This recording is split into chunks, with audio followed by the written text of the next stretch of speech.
Ba ba ba ba ba ba ba ba ba. Ba ba ba ba ba ba ba ba ba ba ba ba ba ba ba. What? Break it down. Yeah. What? Ba ba ba ba ba ba ba ba ba ba ba ba ba ba. We've done it. We're here. We're streaming. Today was my last day of capitalism for the week. Then I get Wednesday, Thursday off, and then I'm back into it. What fun, what gloriousness, and I completely did it to myself, so I'm not going to complain too loudly. Yeah. I picked up a shift for someone because their sister was in town and they got scheduled and they forgot to book it and they were in a tizzy. Oh my god, it's my sister. She's in town and I want her to be. So I thought to myself, well, I can pick up that little shift, it's fine. And boy, do I wish I hadn't have. We've all been here, right? We've all been here. A little bit of extra cash on the side, what the heck? Get a little bit more money in the pocket, right? Worked a shift on the Labor Day weekend. Made a little bit extra coin, right? We've all got those bills to pay. Isn't that fun? Isn't that nice? How we're all paying these ridiculous bills. How we're all doing all this kind of stuff. Isn't it fun how bills are just a part of our daily life? Right? Okay. I'm going to start the stream this time. It's been a long time since stream. I'm going to do it. Hey, Major. How you doing, bud? Good to see you.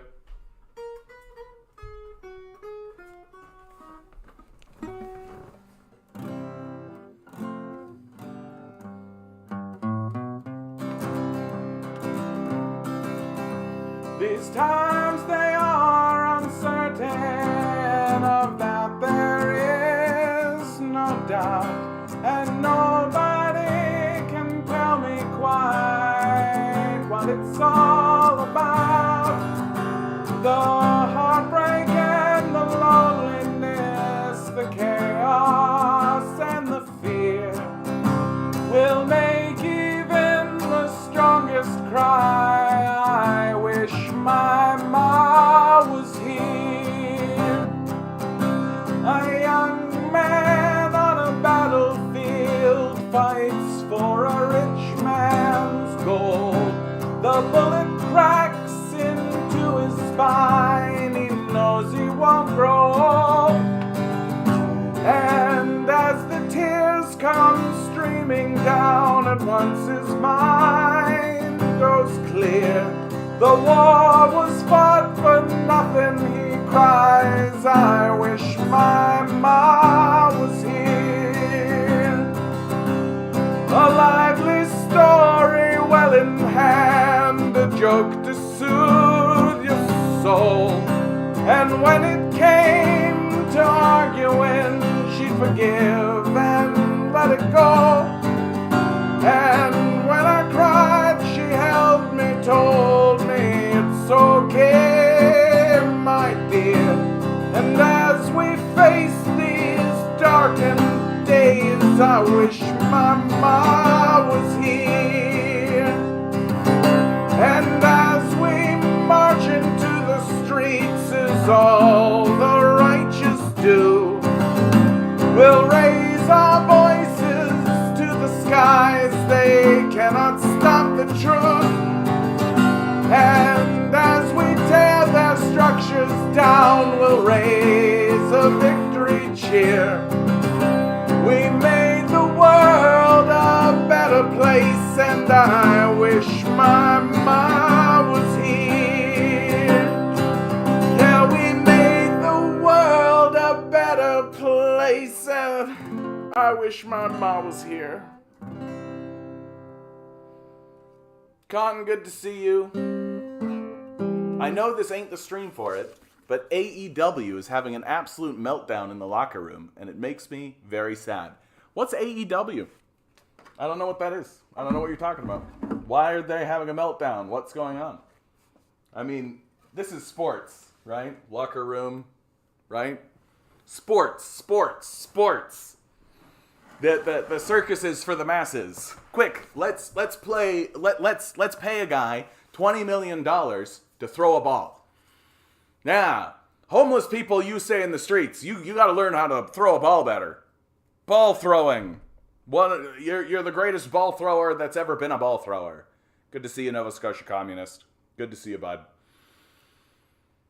No, I'm not trying to shit on sports and the people who love them. It's just odd priorities, if you ask me. Odd priorities. Yeah, we're gonna give a guy $20 million because he knows how to hit a puck. Yeah, he does really good with kicking that ball into that net. He did he threw a ball into a hoop. Let's give him $100 million. You know? Just kind of an oddball sort of a thing, if you ask me. Anemone, good to see you. Good evening to all of you. Thanks so much for being here, guys. This is going to be a very climate change kind of heavy one. I think the mainstream media is starting to fucking freak out. I think they're really actually starting to freak out, and they're really starting to recognize and realize how badly they fucked this up. Like how badly this is actually going to be for us, and that it's completely their fault.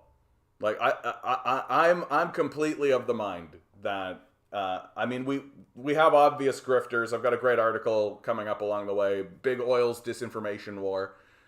But I mean, like if I'm a journalist in the media, can you imagine like being one of these hack journalists, you know, these people who are on MSNBC or ABC or any of this, being one of these people who actively participated in this process of downplaying climate change, and then as you watch it unfold, knowing that like you bear a fairly heavy responsibility for that, you know? And can you imagine being like the guy who introduced like, Today we're going to talk about this newfangled thing no one's heard about that maybe doesn't exist, who knows, called climate change. Here's a poorly spoken PhD scholar who's going to stutter through questions, and beside him is the actor from Fresh Prince of Bel-Air who has been trained to articulate things paid by the fossil fuel industry, and these are the same, right? All Elite Wrestling, the alternative to WWE. Fantastic, Cotton. Fantastic. Invest in All Elite Wrestling. I believe. Yeah, so few journalists, only parrots or stenographers, right? Absolutely. You know, Ligandes, even as a kid, I found it odd how basketball players make millions when what they do doesn't actually provide anything tangible, like a farmer produces food, yeah? Grinning, you're absolutely right. It's capitalism that makes professional sports dirty, right? Because it's all tied up in like but what it shows you very clearly is that the number one thing that matters in capitalism is capturing people's attention. If you can capture people's attention, right? Like if you can get every person in Canada to give you $1, right? Which, by the way, good opportunity to say, give me $1. But if you can get every person in Canada to give you $1, right, you have $36 million, right? So if you can capture people's imagination, if you can capture their attention, which is why the arts need to be destroyed, because capitalism doesn't want any other system or any other idea to capture the attention of the populace, right? So Let's just dive into it, man. Let's start with the fun one. Let's start with the really wonky one. Even I'm sitting here, and as I'm going to report this and as I'm going to read this, please understand, I'm not ringing an alarm bell so much as being like, wouldn't this be great? Right? Wouldn't this be just the cat's pajamas? Huge sunspot pointed straight at Earth has developed a delta magnetic field.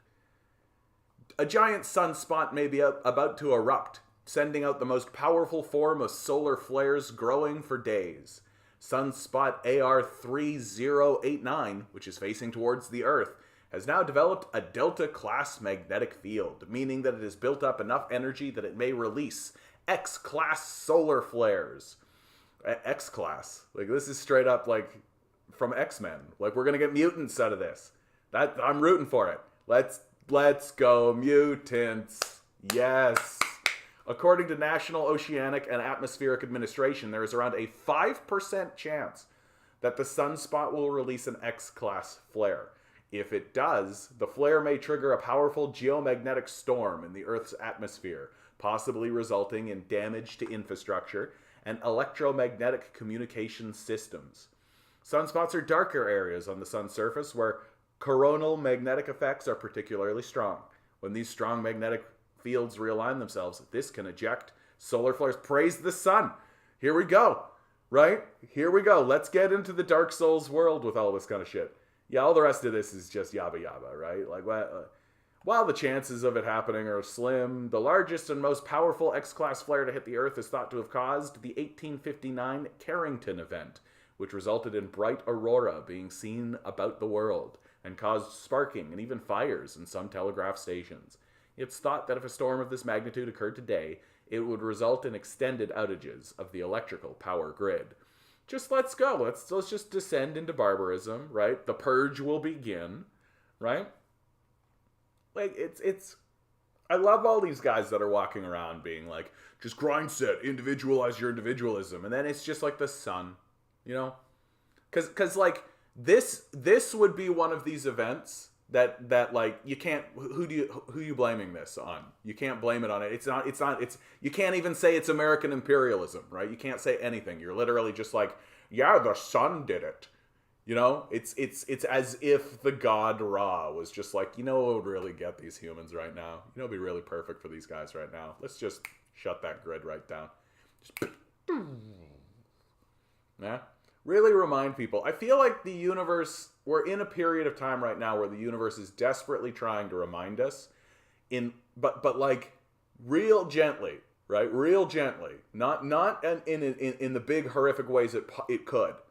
It's just trying to remind us that, like, hey, you guys are not actually in control, right? Like, you guys think you're in control. Well, here's COVID. Yeah, you're okay. You still think you're in control. Solar flare. Let's. When are these humans actually going to acknowledge that you're not in control? You're not even in control of your own body. I love that. All these individualists who are just like, I'm going to individualize my individualism. And it's like, yeah, but when your body says it's time to pee, bud. Like, you're not even in control of your own body. And these guys are walking around being like, everything I did was everything I have is what I have. It's just the dumbest group of people ever. I've been on board for a large cosmic EMP event for many years now. Let's go. I think it would be interesting. At the very least. So, now let's get into something a touch more serious, right? Doomsday Glacier, which could raise sea level by several feet, is holding on by its fingernails, scientists say. Antarctica's so-called Doomsday Glacier, nicknamed because of its high risk of collapse and threat to global sea level, has the potential to rapidly retreat in coming years, scientists say, amplifying concerns over the extreme sea level rise that would accompany its potential demise. I like this energy you're bringing into the chat today, John. Just like, let's do it! Let's go! It's time for the apocalypse! I'm ready! The Thwaites Glacier, capable of raising sea levels by several feet, is eroding along its underwater base as the planet warms. In a study published Monday in the journal Nature Geoscience, scientists mapped the glacier's historical retreat, hoping to learn from its past what the glacier will likely do in the future. They found that at some point in the past 2 centuries, the base of the glacier dislodged from the seabed and retreated at a rate of 1.3 miles per year. That's twice the rate scientists have observed in the past decade or so. That swift disintegration possibly occurred as recently as the mid-20th century. Alistair Graham, the study's lead author and marine geophysicist at the University of South Florida, said in a news release. It suggests the Thwaites has the capability to undergo a rapid retreat in near future, once it recedes past a seabed ridge that is helping to keep it in check. Thwaites is really holding on today by its fingernails, and we should expect to see big changes over small timescales in the future. even from one year to the next, once the glacier retreats beyond a shallow ridge in its bed. Robert Larder, a marine geophysicist and one of the study's co-authors from the British Antarctic Survey, said in the release. Just like, we're really in that like fuck around and find out phase, right? I like this picture, right? So here's like a big giant steamboat over in the bottom left-hand corner, right? There's the ridge of the Antarctic. To just give you a sense of how much fucking ice we're talking about. And we're just gonna melt that. Right? We might as well just take a big giant hairdryer and just like... Mark Birnbaum. Have we talked about the new right-wing ownership of CNN? I mean, it's all right-wing. Liberals are right-wing at this stage in the game. Like, the society is so unresponsive to these crises and to what's happening right now that, like, typically it's like liberals are sort of centrists. Right? They're generally like, the system is fine as it is, it just needs minor reform. And now we're in a period of time where the system cannot be reformed. And we're going to read an article from the Minister of the Environment, Stephen Guilbeault, that'll really put a nice little bow on this idea that the system can't be reformed.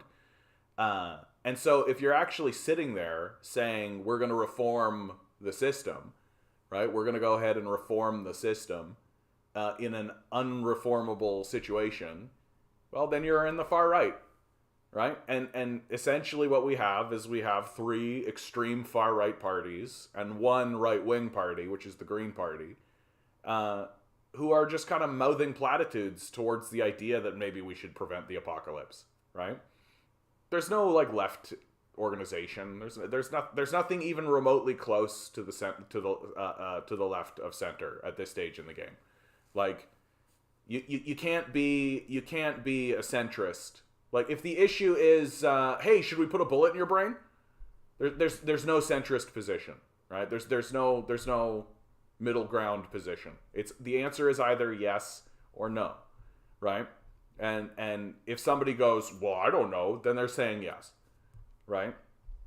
That's how it is. And there's no... Yeah, John Mershamer often says that liberalism is the issue because it's always been right-wing. Yeah. Like, when the media says left, they really mean liberal. And liberal has always been fairly right-wing in the first place. Right?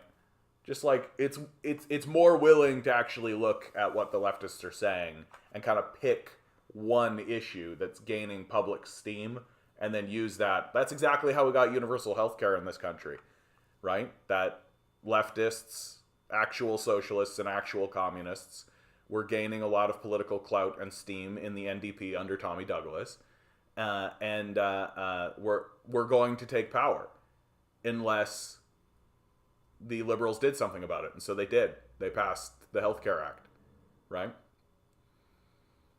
Audio problem. Uh-oh, do we actually have an audio problem? Is there actual audio problem? Is this maybe just Mark? Let me know. Adam first. Yeah, I love this. Buckle up and stock up on bottle caps. Yeah, dude, let's go. Let's go. Probably one of the best critiques, one of the best critiques of money in any literature or movie or video game I've ever seen is Fallout. Is the Fallout series with bottle caps. That's brilliant. That's really brilliant. What's so funny is that money is still in the game, right? That you can still get like old currency. You can still find it all over the place. It's just not worth anything because people have moved on to bottle caps. It's hilarious. Audio was dropping for a bit. Seems better now. Yeah, who knows? It's the CIA. I'm being censored in real time. Can you elaborate on why Green is right wing? The Green Party is a conservative party that just simply admits that climate change exists. That's it. So the solutions that the Green Party has always put forward, always have been conservative solutions.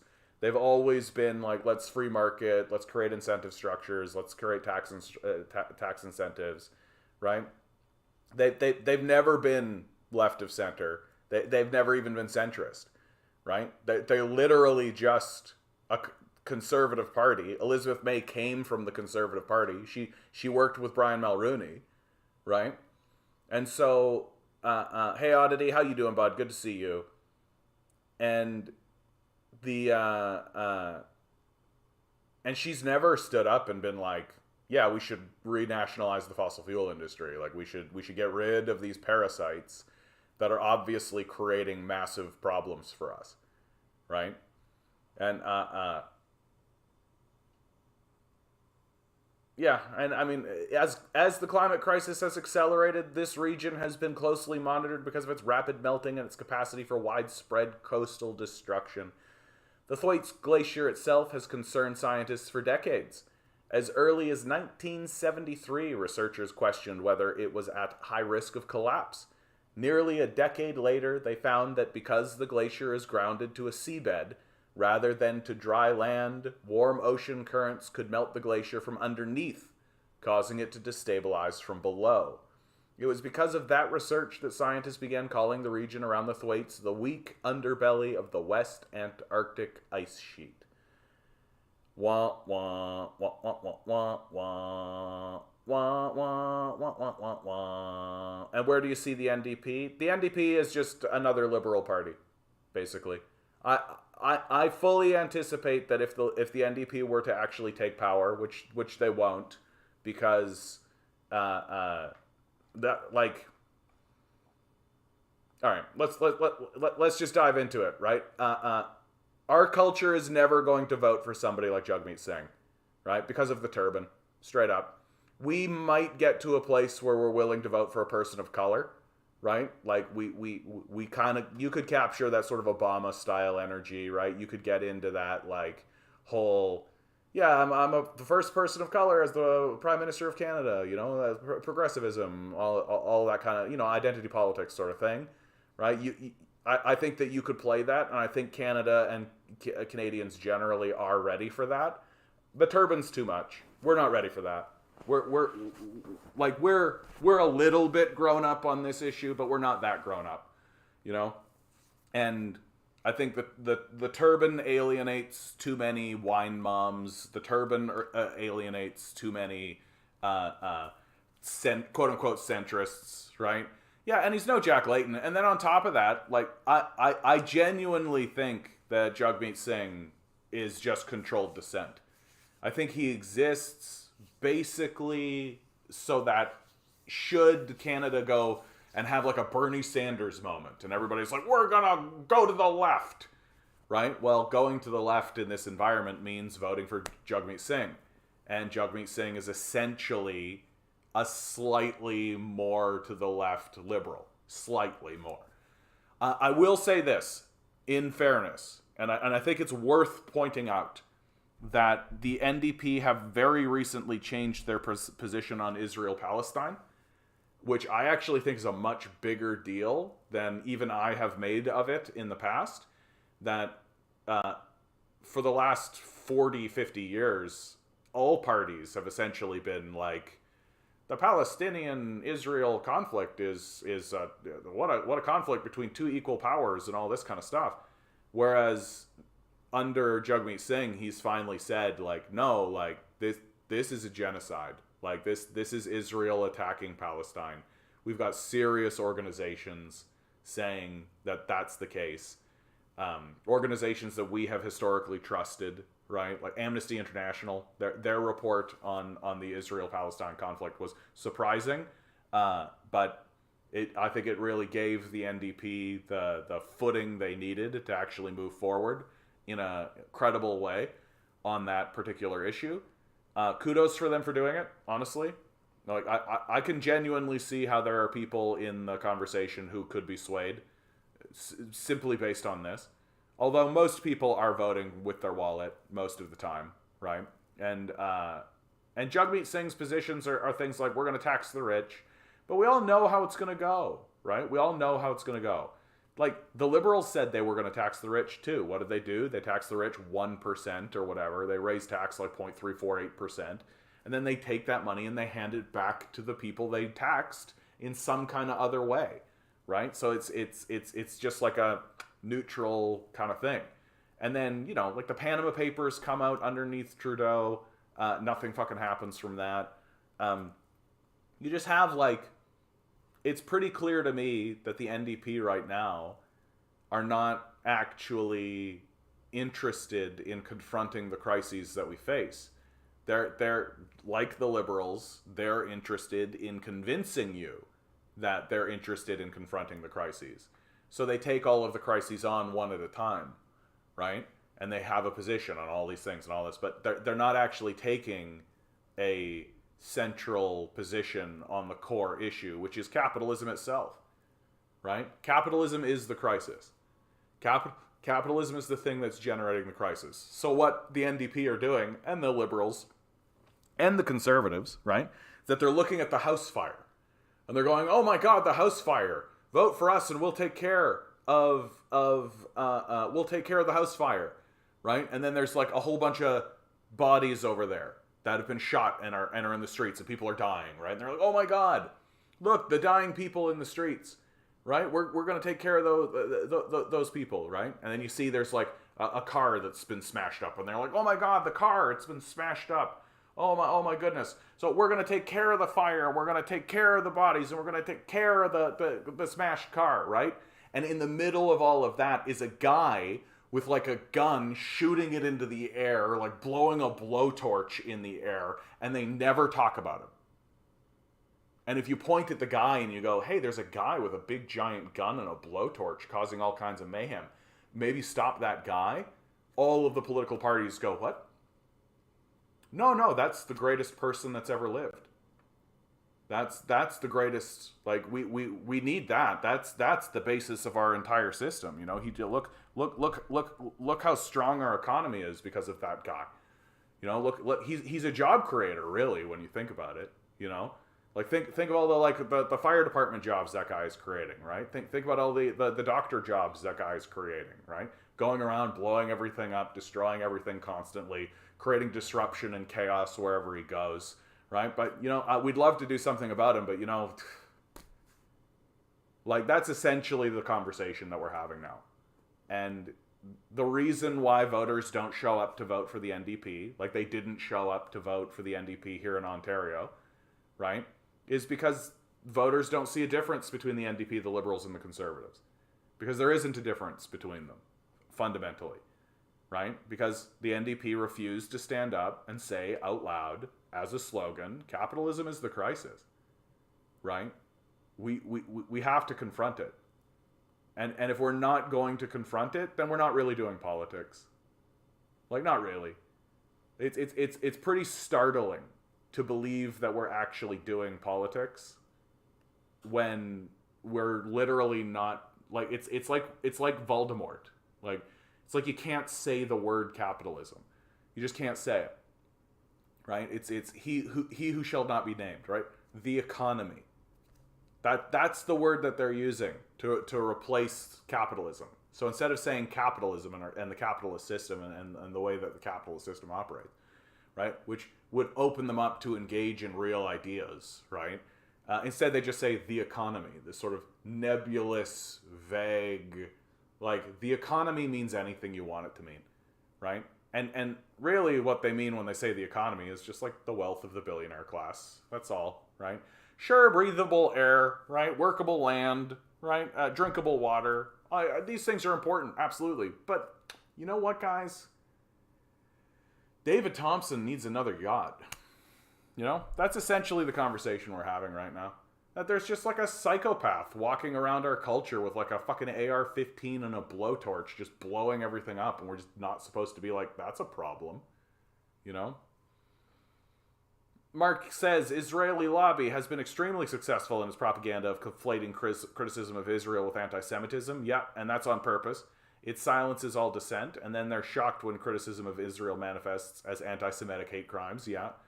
Signed, an atheist Jew. Yeah, I mean, but they don't care, right? The powerful don't actually care about these anti-Semitic hate crimes.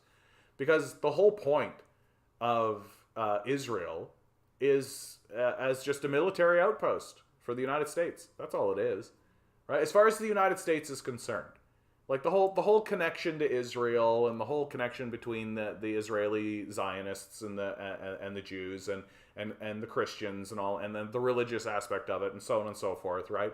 That matters to the people it matters to, right? And there's all that kind of stuff. But at the end of the day, the only reason the United States even goes along with any of that is because the United States needs a fairly powerful, robust military outpost, right? In the Middle East. And they were able to secure that post World War II. I mean, they had kind of planned it on the lead up to World War II, but post World War II is when it really took off. And they were able to entrench a permanent military outpost in the Middle East, which is where they've launched where do you think they're launching their attacks into Iraq from, and all of this kind of stuff, right? And so, like, it's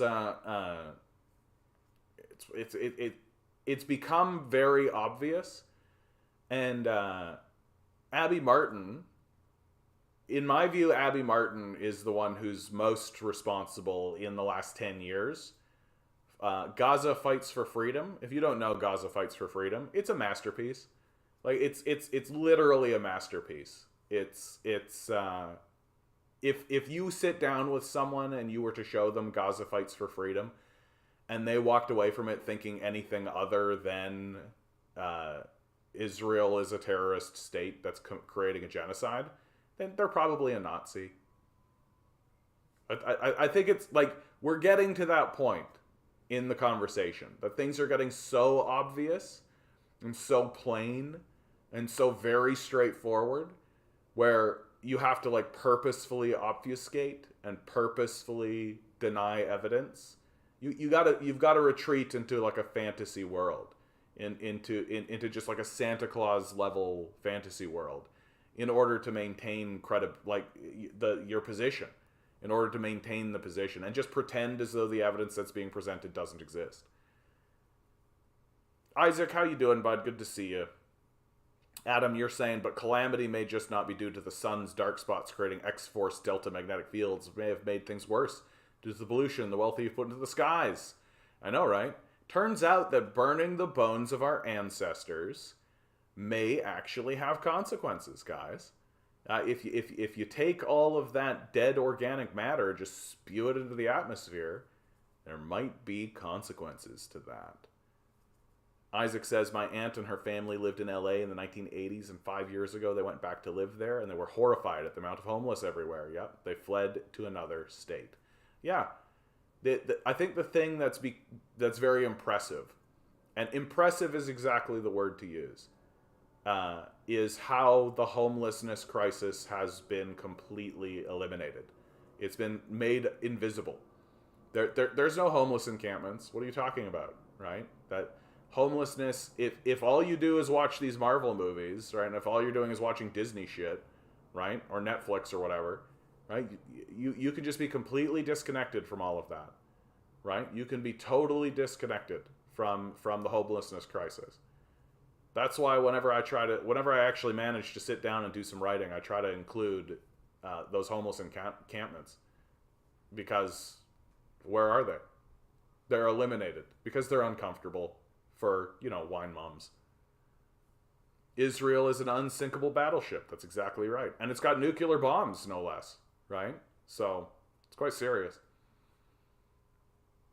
My comment from the past, alas, I was not first. I rewound the show, mistakenly thought I was first. Major was first. Congrats, sweet prince, or princess, or whatever royalty term of endearment you prefer. I prefer Duchess, myself. We're about to get Death Starred, yeah, perhaps. Yeah, NDP is centrist, but at least Jugmeat did a 180 on Palestine. Yeah, please do check out Gaza Fights for Freedom. Please, Gaza Fights for Freedom, in my view, I've shown it on the show before. I might do it again, but like, it's must. You've got to watch it. Like, straight up, if I was having a conversation with someone about Israel, and they were taking like a pro-Israel line or trying to do the both sides argument, I literally would just be like, have you seen Abby Martin's Gaza Fights for Freedom? And if they said no, I'd basically be like, oh, so you don't know anything about the subject. And that's how I would treat it. I just be like, oh, you just don't know anything about the subject then. Okay, go watch Abby Martin's Gaza Fights for Freedom. It's free on the internet. Go, right? And then you'll know something about what's going on in Israel. But until you do, I just don't think you know anything about what's going on in Israel. Like I think that it's that good. I think it's that well done. It's that well researched. Where do you get it from? It's for freedom. Stream.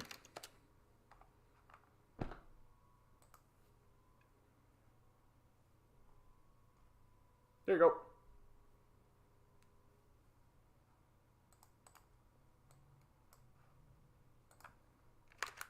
There you go. I couldn't make it easier. Couldn't possibly make it easier for you. Yeah, this is a free. She made it, and it's free on the internet. Literally anyone can watch it at any moment, at any time. No excuses. You don't need a subscription. You don't need anything, right? This is why I'm actually desperately in love with Abby Martin, right?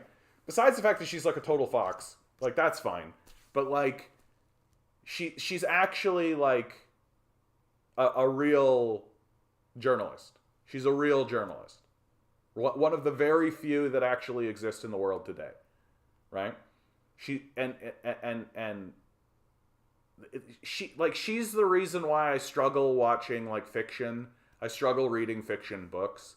I struggle with this kind of stuff because she's created something that is deeply real, that is deeply tangible and entrenched in our reality, and so well sourced and so well researched and so well argued, right? Like I remember when I was growing up, when I was a child, when I was growing up, like there were television shows like Star Trek: The Next Generation.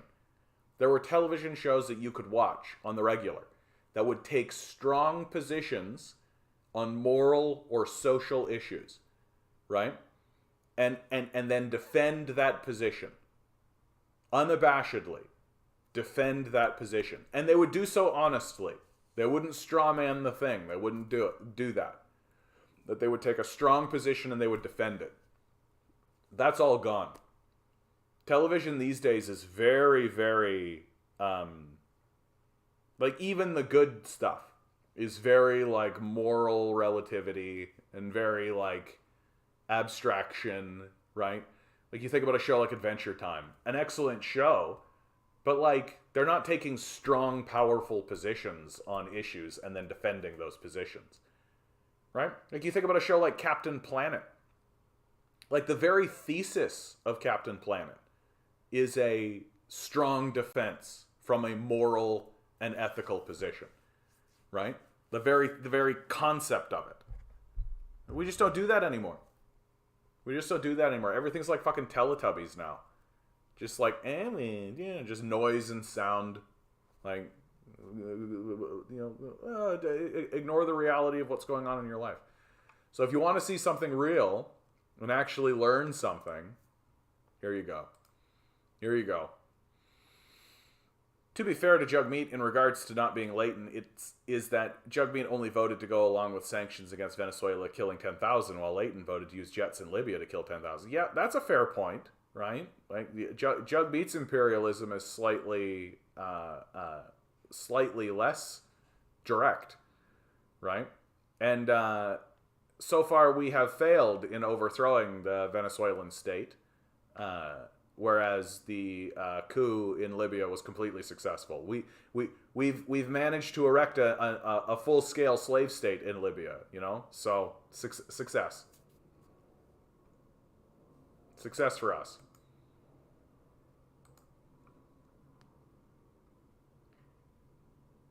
Here's a story that we're going to see more and more and more. This city has around 20 days of fresh water left. Officials are racing to find another source. Get ready for this, by the way. Like these stories are going to become extremely common.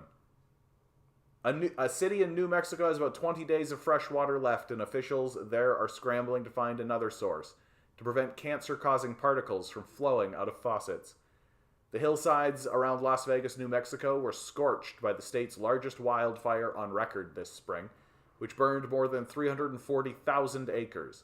Then, an unusually wet monsoon season brought significant summer rainfall, something that would be typically celebrated in the drought-stricken West, but instead has led to disaster upon disaster as rainfall washed the charred debris into the region's water system. Oh, that's very kind of you, Nova Scotia. Thank you so much. I appreciate that, bud. Good opportunity to say like, share, subscribe. Please consider donating to the stream. That makes me feel nice about myself, Nova Scotia. Thank you so much, bud. I appreciate that. That's very kind.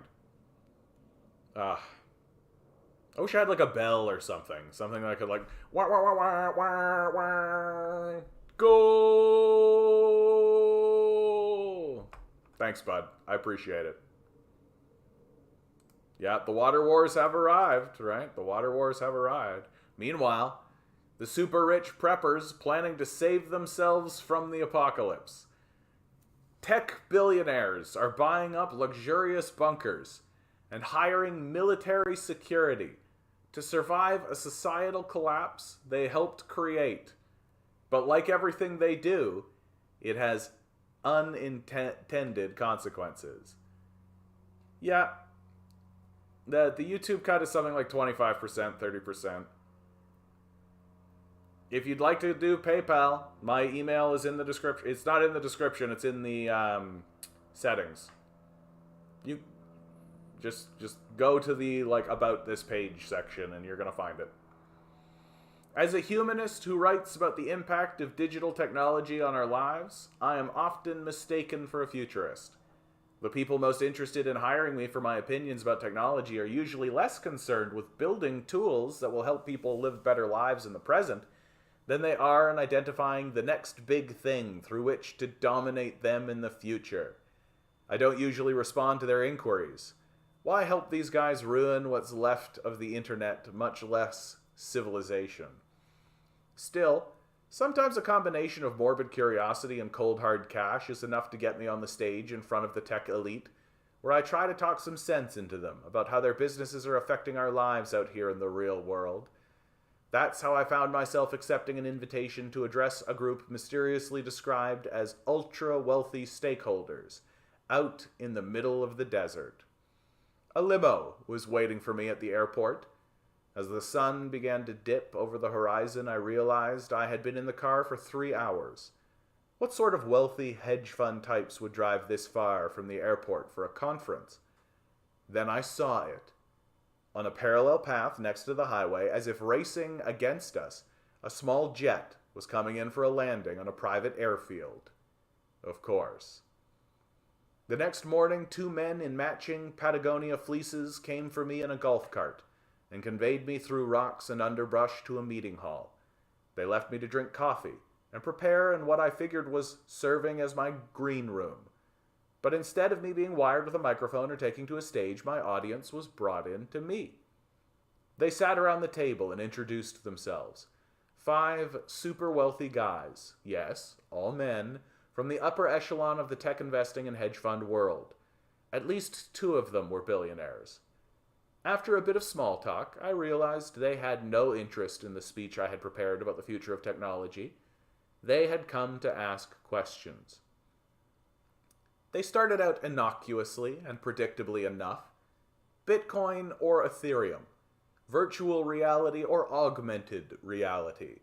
Who will get quantum computing first? China or Google? Eventually they edged into their real topic of concern. New Zealand or Alaska? Which region would be less affected by the coming climate crisis? It only got worse from there. Which was the greater threat? Global warming or biological warfare? How long should one plan to be able to survive with no outside help? Should a shelter have its own air supply? What was the likelihood of groundwater contamination? Finally, the CEO of a brokerage house explained that he had nearly completed building his own underground bunker system, and asked, "How do I maintain authority over my security force after the event?" The event. That was their euphemism for the environmental collapse, social unrest, nuclear explosion, solar storm, unstoppable virus, or malicious everything down. This single question occupied us for the rest of the hour. They knew armed guards wouldn't be required to protect their compounds from raiders as well as angry mobs.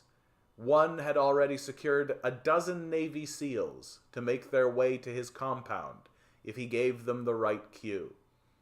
But how would he pay the guards once even his crypto was worthless? What would stop the guards from eventually choosing their own leader?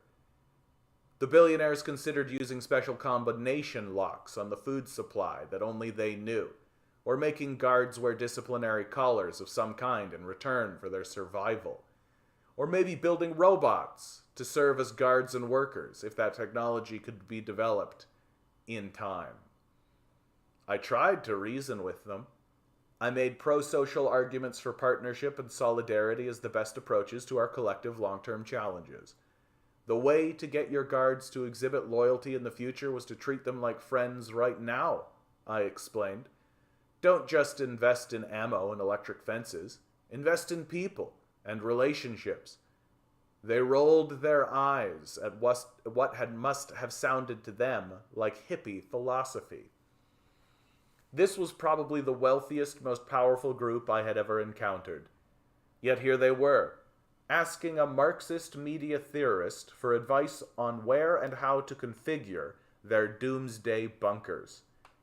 That's when it hit me.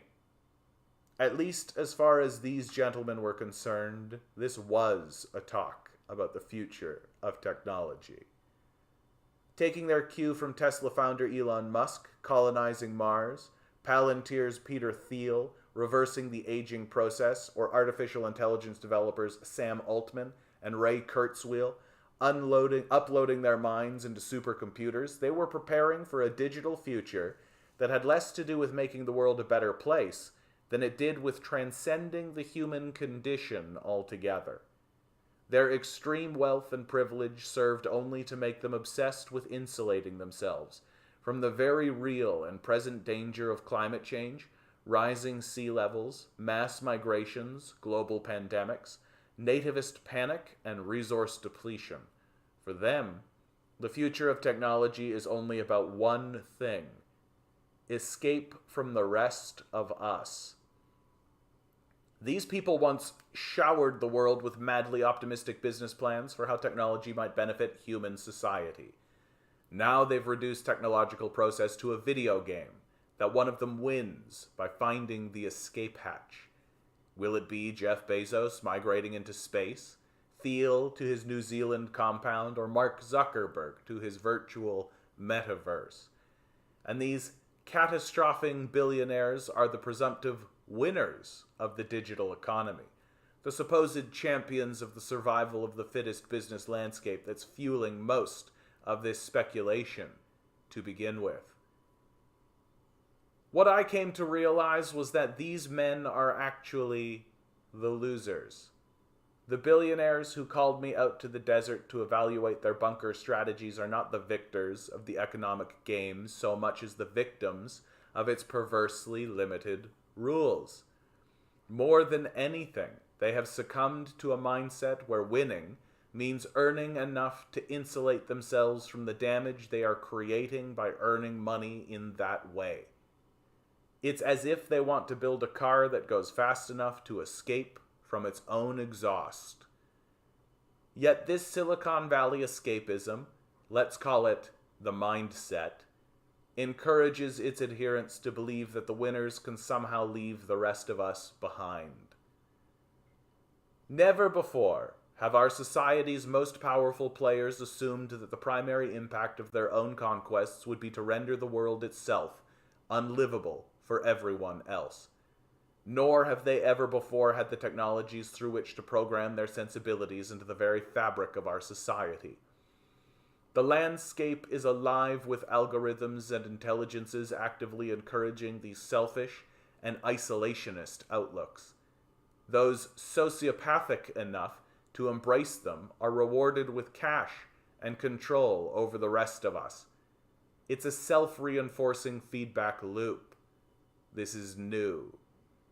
Amplified by digital technologies and the unprecedented wealth disparity they afford, the mindset allows for the easy externalization of harm to others and inspires a corresponding longing for transcendence and separation from the people and places that have been. Instead of just lording over us forever, however, the billionaires at the top of these virtual pyramids actively seek the end game. In fact, like the plot of a Marvel blockbuster, the very structure of the mindset requires an end game. Everything must resolve to a 1 or a 0, a winner or a loser, the saved or the damned. Actual, imminent catastrophes from the climate emergency to mass migrations support the mythology, offering these would-be superheroes the opportunity to play out the finale in their own lifetimes. For the mindset also includes a faith-based Silicon Valley certainty that they can develop a technology that will somehow break the laws of physics, economics, and morality to offer them something even better than a way of saving the world, a means of escaping from the apocalypse of their own making.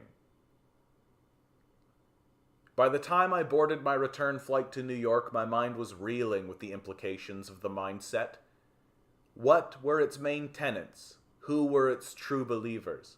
What, if anything, could we do to resist it? Before I had even landed, I posted an article about my strange encounter, to surprising effect.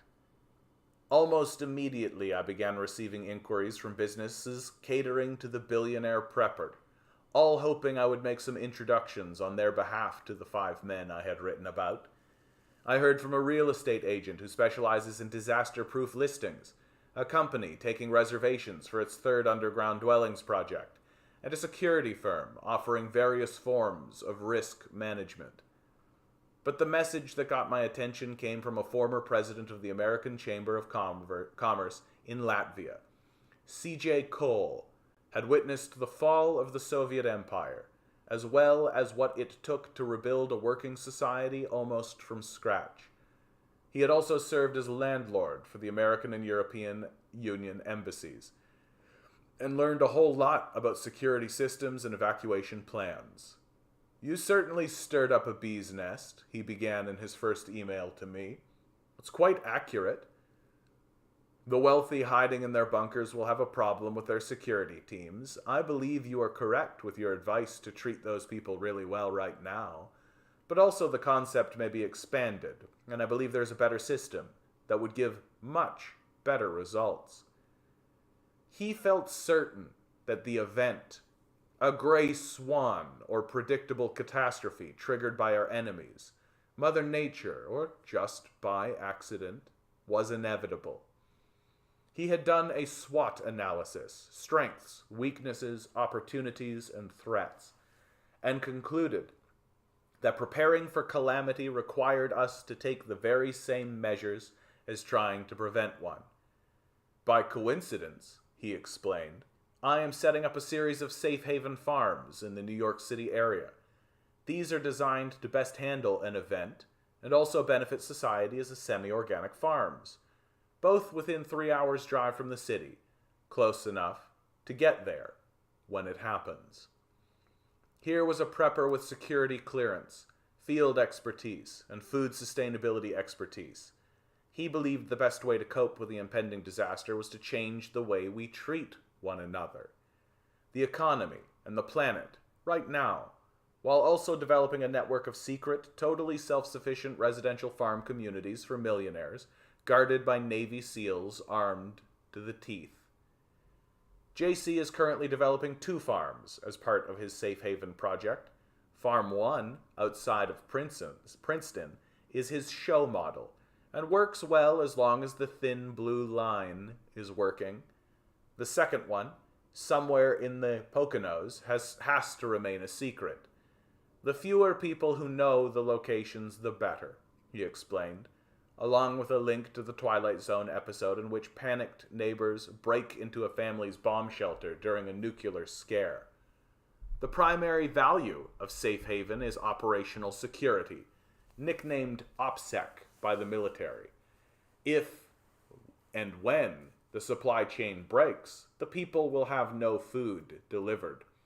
COVID-19 gave us the wake-up call as people started fighting over toilet paper.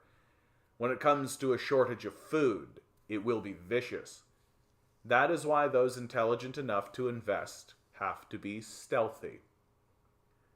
JC invited me down to New Jersey to see the real thing. "Wear boots," he said. "The ground is still wet."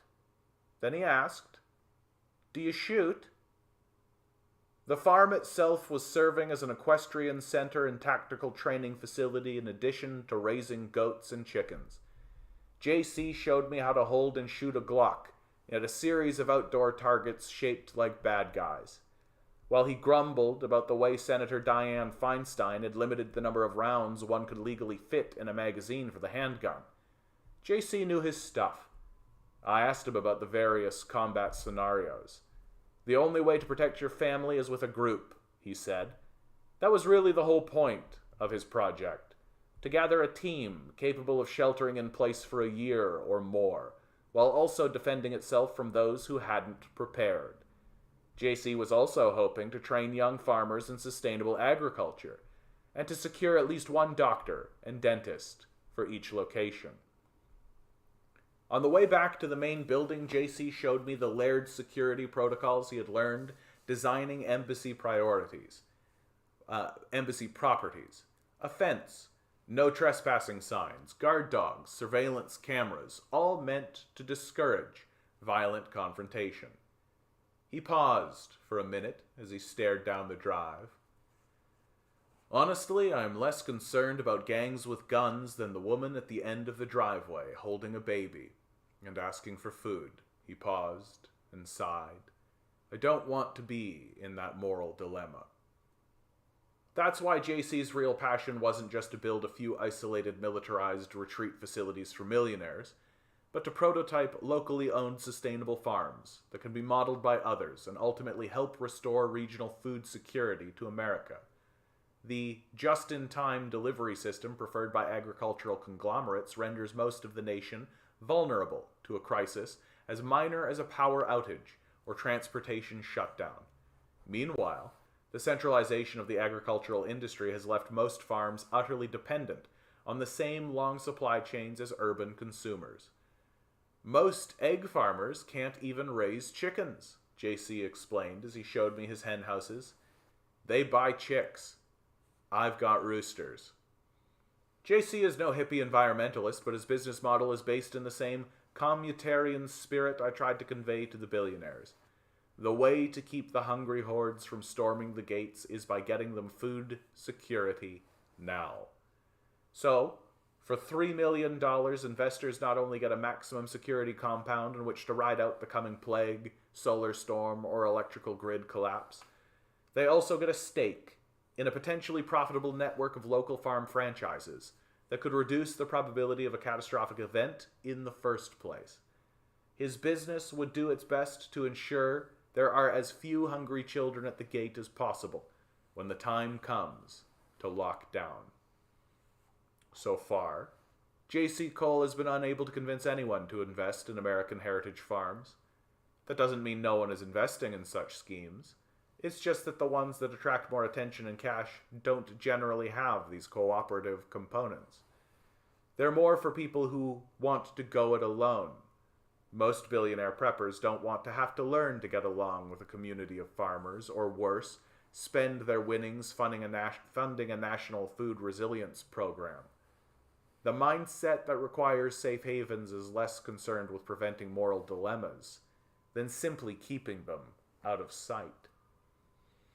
Many of those seriously seeking a safe haven simply hire one of several prepper construction companies to bury a prefab steel-lined bunker somewhere on one of their existing properties. Rising S Company in Texas builds and installs bunkers and tornado shelters for as little as $40,000 for an 8 by 12-foot emergency hideout, all the way up to the $8.3 million luxury series Aristocrat, complete with pool and bowling lane. The enterprise originally catered to families seeking temporary storm shelters before it went into the long-term apocalypse business. The company logo, complete with 3 crucifixes, suggests their services are geared more towards Christian evangelist preppers in red state America than billionaire tech bros playing out sci-fi scenarios. There's something much more whimsical about the facilities in which most of the billionaires, or more accurately, aspiring billionaires, actually invest. A company called Vivos is selling luxury underground apartments in converted Cold War munitions storage facilities, missile silos, and other fortified locations around the world. Like miniature Club Med resorts, they offer private suites for individuals or families, and larger common areas with pools, games, movies, and dining. Ultra-elite shelters such as the Oppidum in the Czech Republic claim to cater to the billionaire class and pay more attention to the long-term psychological health of residents. They provide imitation of natural light, such as a pool with a simulated sunlit garden area, a wine vault, and other amenities to make the wealthy feel at home. On closer analysis, however, the probability of a fortified bunker actually protecting its occupants from the reality of, well, reality is very slim. For one, the closed ecosystems of underground facilities are preposterously brittle. For example, an indoor sealed hydroponic garden is vulnerable to contamination.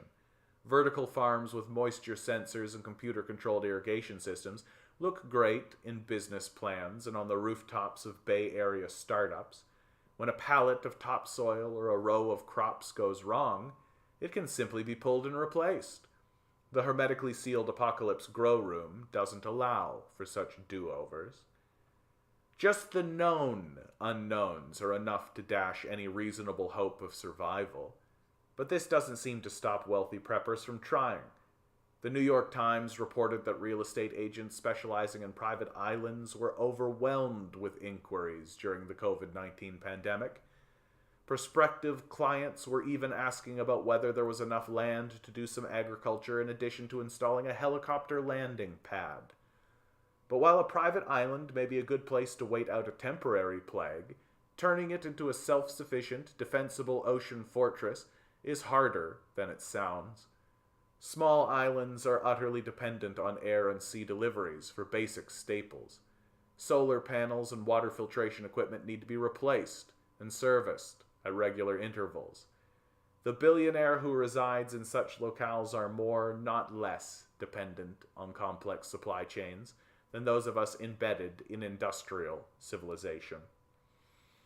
Surely the billionaires who brought me out for advice on their exit strategies were aware of these limitations.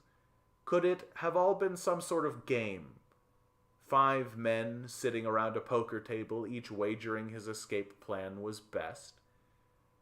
But if they were in it just for fun, they wouldn't have called for me. They would have flown out the author of a zombie apocalypse comic book. If they wanted to test their bunker plans, they'd have hired a security expert from Blackwater or the Pentagon. They seemed to want something more.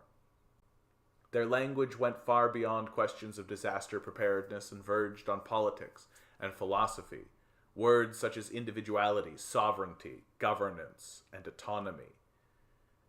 That's because it wasn't their actual bunker strategies I had been brought out to evaluate so much as the philosophy and mathematics they were using to justify their commitment to escape. They were working out what I've come to call the insulation equation. Could they earn enough money to insulate themselves from the reality they were creating by earning money in this way?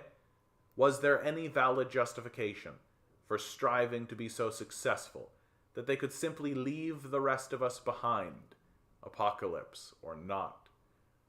Or was this really their intention all along?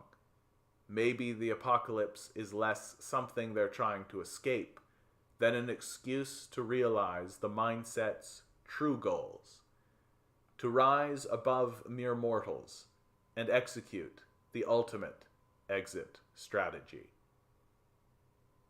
This is an edited extract from Survival of the Richest by Douglas Rushkoff, published by Scribe To support The Guardian and Observer, order your copy at guardianbookshop.com. Delivery charges may apply. And if you ask me, my opinion on all of this, I think that these men are just trying to make the most elaborate tombs they can, while they take out their petty, ridiculous vengeance against their own mother. I think that these are men with mommy issues who can't accept that the system they live in is going to kill them. And no amount of money they earn is going to prevent that from happening. And so, like the babies that they are, they're going to squall and cry about it and attempt to kill the earth back.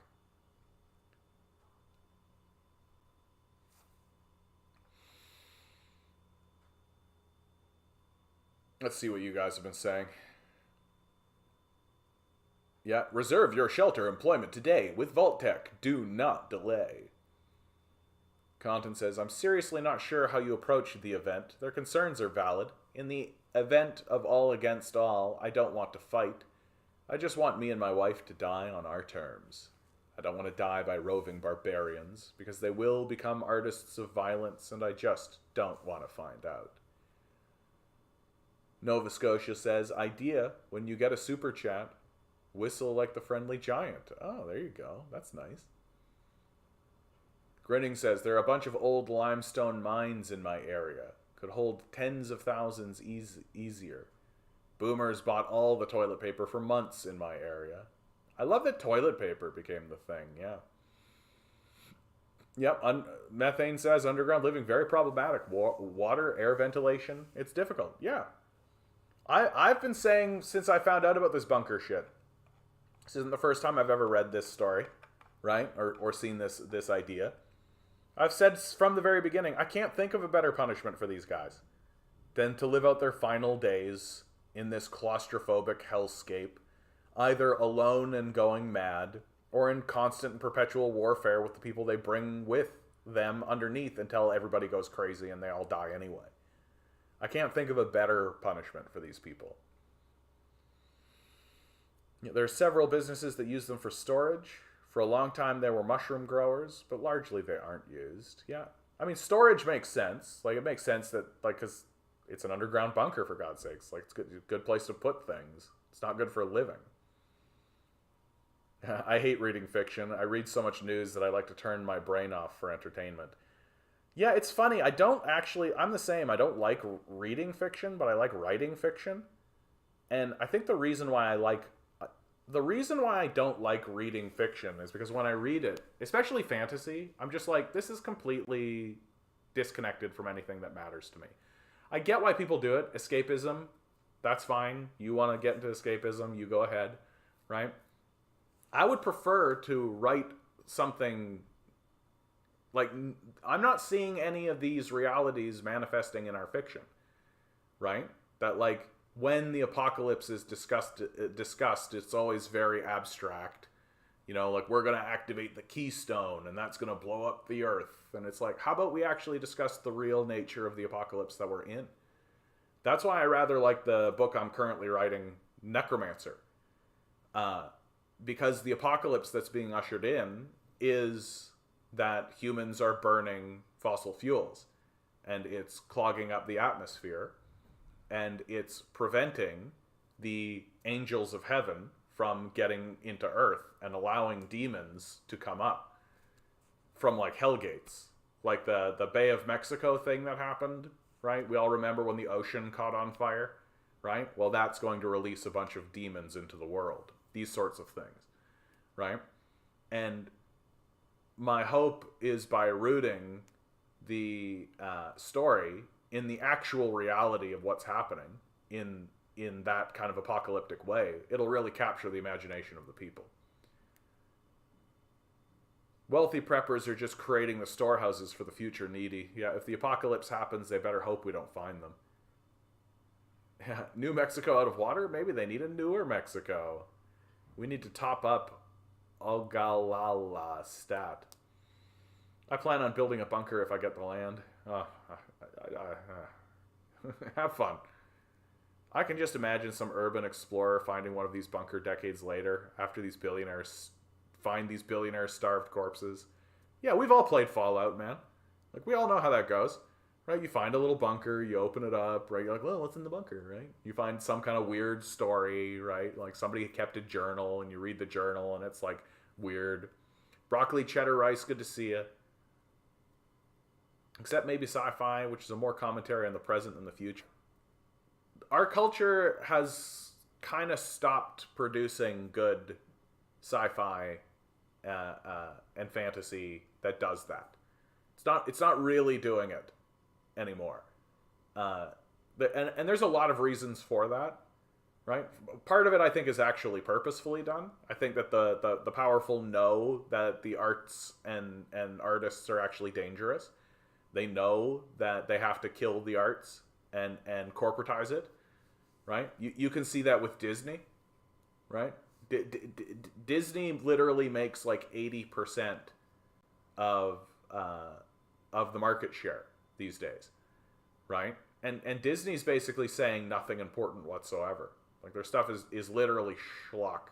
It's total bullshit, and it's lazy too. I mean, I think that's the, like, I think about the many sins that Disney is committing these days, and the worst one isn't even their political propaganda. The fact that they are basically exclusively political propaganda now. It's that they're no longer interested in telling stories. Like, they're not really producing stories anymore.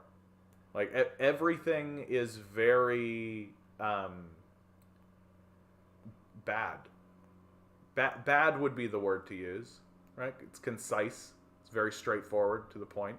They're not producing stories anymore, right? They're just producing a series of events, right? This happens, and this happens, and this happens, and this happens, then they fight, then the credits roll. It's not actually a story. Nobody grows. Nobody learns anything. There's no lesson, right? There's no big statement that gets made, right? There's no one struggling with an idea or a concept. There's no one, like, sometimes ideas get presented, but they're not really discussed, right? You think about Thanos. Thanos is like the great point, right? Because Thanos presented a somewhat interesting idea that was essentially eco-fascist, right? There aren't enough resources to go around, so we should kill 50% of the populace, right? That's Thanos' idea. It's immediately rejected by anyone who hears it, but it's not actually discussed. It's not actually contemplated, thought about, debated, right? It's just bad, right? So, in the Marvel universe and in the Marvel movies, Thanos' point stands, right? Because it was never actually thwarted. That if it is the case that there aren't enough resources to go around for the population, what do we do about that? What's the solution to that problem? How do you square that circle? Right? So they present this very large eco-fascist idea and then essentially allow it to stand. And the only reason why Thanos gets defeated at the end of the day is because Disney decides to just fucking time travel it. Just retcon their own work. Right? It's like the most embarrassing thing I've ever seen. Like, truly. Like, truly. I don't think I've seen a more embarrassing movie moment in cinematic history than, like, we're gonna release 3 Iron Man movies, like 3 Thor movies, 3 Captain America movies, really hype this Avengers thing. Then we're gonna do 3 Avengers films, and not to mention, like, Doctor Strange, not to mention all the other stuff that's on the side, all the ancillary bullshit, and it's all, like, ramping up to this big story, right? And the end of it is just a time travel retcon. It's embarrassing. Like, the people who like it, I'm embarrassed for them. Like, please watch something good. Like, please, like, watch The Princess Bride. Like, go watch a movie that has credibility and is interesting. right? Like literally just like straight up. If somebody had told me that Endgame was going to be like, yeah, they just time travel and go back and change it, I just would have been like, cool, I won't bother. It's it's total fucking bullshit, right? It's like total fucking nonsense.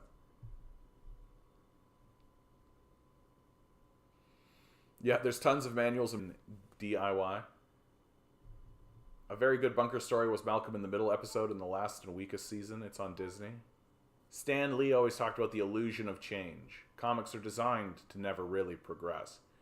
But comics have in the past taken on fairly substantial subject matter. And you can even see like in Superman comics, right? Like there was a period of time where like the X-Men, like the X-Men are an allegory for racism. But that's 100% what they are. And and sometimes that allegory is not very thinly veiled, right? Like or not very thickly veiled, I guess is what I meant to say. In any case, like sometimes it's really obvious, you know, like it's pretty on the nose, and like that's never made it into the movies. Not really. Like it's just this death of our culture that we're all experiencing, and it's because the largest producers of culture, think places like Disney, right? They've no longer become storytellers. They're no longer storytellers. They're political propagandists, exclusively. That they're not trying to tell you a story. Like they're not even attempting to put it into the structure of how a story works, right? Like there are rules. Like there is a way to tell a story, and they just don't care. They're just not interested in it. And so they tell these political propaganda stories, or political propaganda narratives, or whatever you want to call them. They're not stories. Like, Tony Stark isn't like a fucking hero. Especially in a world where time travel exists. You know? Like it's all fucking... And because we don't have moral institutions anymore, because nobody is looking around for morality anymore, right? There's no guideposts anymore. That's how you end up with people like fucking Jordan Peterson. And so you have like a whole generation of people who are looking to these films to fill their moral vacuum, right? And the films don't provide that. And so they just end up feeling empty, which lets shysters and losers whose moral philosophy is basically fascism and like this rugged individualism, don't worry about structures or the existence of systemic anything in your society. It's all just grind set, right? Just lets these hucksters come in and take control. Yeah, Disney makes movies for people who would rather just zone out for a movie. Yeah, I mean, Martin Scorsese, I think, really nailed it. He said that these movies aren't really cinema, that they're more like roller coaster rides, right? Like, and I think that was pretty accurate. Like, don't get invested in the character. Don't ask too many questions about the logic of the film, right? Don't actually think. Don't actually think, right? Certainly don't do that. Like, I mean, if you're going to do that, if you're just going to walk in there and just, like, turn your brain off and whatever, then whatever, that's fine. Yeah, like, you can do that with Ghostbusters, you can do that with these films, that's fine, right? I'm not judging escapism, right? Like, the only people who don't want others to escape are jailers. And so I'll never judge escapism, but, like, when are we going to have a serious cultural conversation about the nature of our society? When are we going to actually turn the lens onto the society and ask interesting questions? Like, when are we going to actually tell interesting stories that are actually interesting, that are thought-provoking, that challenge the viewer, that actually make it so that the viewer thinks about the reality differently than they did before? Like, that's the power of art. That's the true power of art. That you can go in to a movie or a play or something, and you can walk out a different person. That's the true real power. That you go in one way and you can leave another. And actual art, an actual cinema, an actual theater can do this. It can realign people's perspective and change the way they view the world. I remember there was a play in Poland that was done when the monarchy was still in power. I forget the name of it, but it was like Ubek Brecht or something like that. And it sparked a revolution. Because people watched it and they saw the royalty for what they were, finally. Hey Victini, how you doing, bud? Good to see you. Christopher, good to see you too, bud. On the bunker thing. Apocalypse escapist philosophy is based on the wealthy eliminating the only thing that cannot be made unequal. Death. Yeah, this is covered in a new sci-fi series, 3 Body Problem. Yeah, I mean, the pursuit of immortality, right? That's not new. Humanity has been trying to pursue immortality since it came up with the word immortality, frankly. You have like Faust. Faust is one of the great theatrical characters, right? Faust is sells his soul to the devil for immortality. And I'm sure you've heard the phrase Faustian bargain. Well, that's the Faustian bargain, right? And what is this? What is this these billionaires are trying to do except create a Faustian bargain? Download their consciousness into a machine, which I think is just a perfect hell. I can't imagine a better hell for somebody than to download their consciousness into a machine. I think the first thing a person would want to do if they downloaded their consciousness into a machine would be to commit suicide. I think it would be literally the first thing that they would pursue. And they wouldn't... I don't think that they would have a contemplation. I don't think they would try to intellectualize it or figure it out or any of that. I literally think that they would come into existence as a consciousness downloaded into a machine, and they would immediately seek death. Instantly. They would beg for it. They would cry for it. If they were still capable of the emotion of crying. Yeah, don't count on it. Yeah, you're right about this. The powers that be can kill our best artists. Hendrix, Lennon, Cobain, Tupac. Not to mention the moral leaders, right? You think about Malcolm X. You think about Martin Luther King, Fred Hampton, right? Like, these people are ruthless. They're ruthless. Christopher, you say good movies exist, but they're not being funded or made by Hollywood. Yeah. Tarkovsky, for instance, made Solaris and Stalker. Yeah. Like, you can find passion projects. They're few and far between. And things do slip through the cracks, right? Because you think about a film like Joker, which I actually thought that Joker was a fantastic film. And I thought it was a fantastic film because it was actually a film that was dealing with the subject of mental illness. That it was using Joker as a character. It was doing the thing that I've been saying, that take a strong position and defend it, right? Joker does exactly that.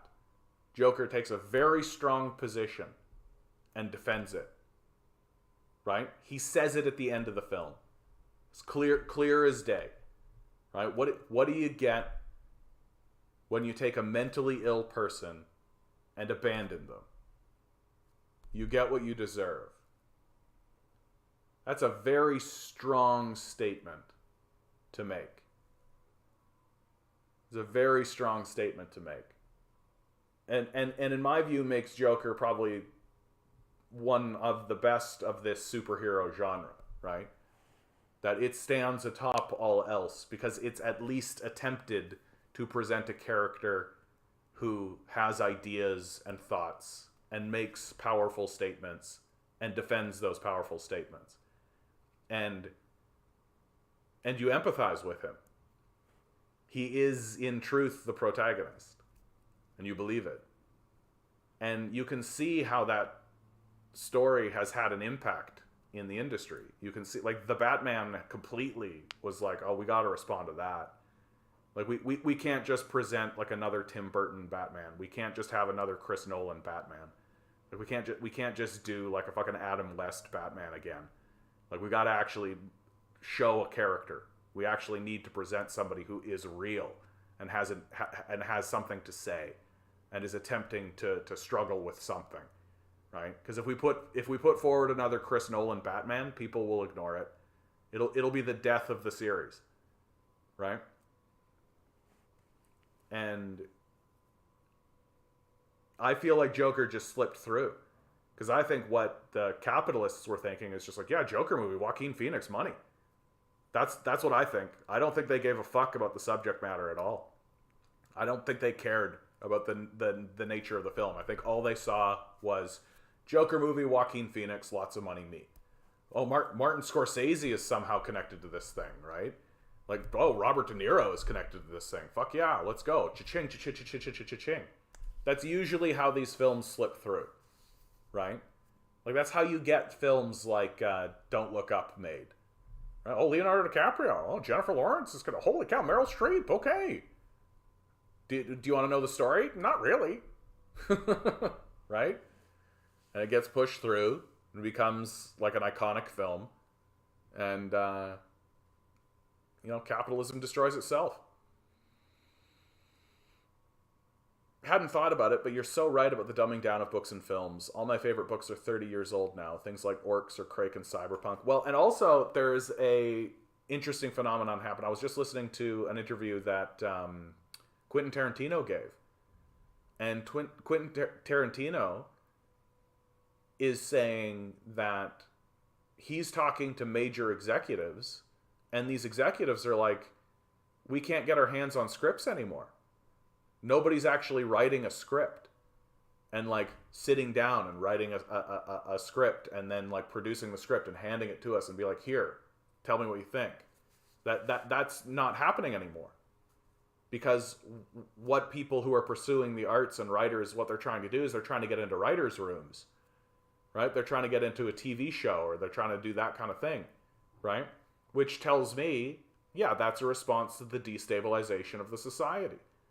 That your artists are looking for work, that they can't afford to take a big chance. They don't have the energy to take a big chance and sit down and write a big script, only to have it be ignored by these people, they assume, right? And, you ask, where are the artists? They're working at Starbucks, guys. It is as simple as this. Where are your artists? Well, they're pouring their artistry into the lattes that you drink. That's what's actually happening.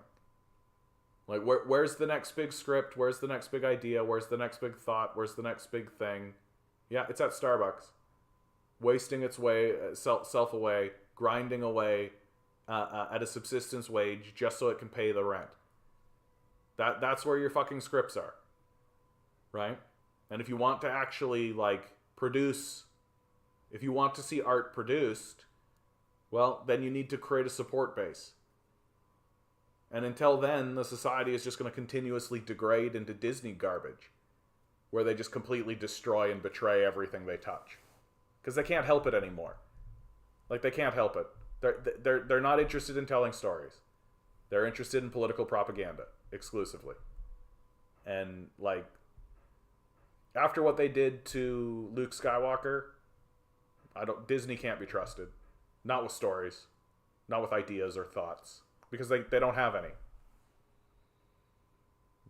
Their thoughts begin and end at yes, queen.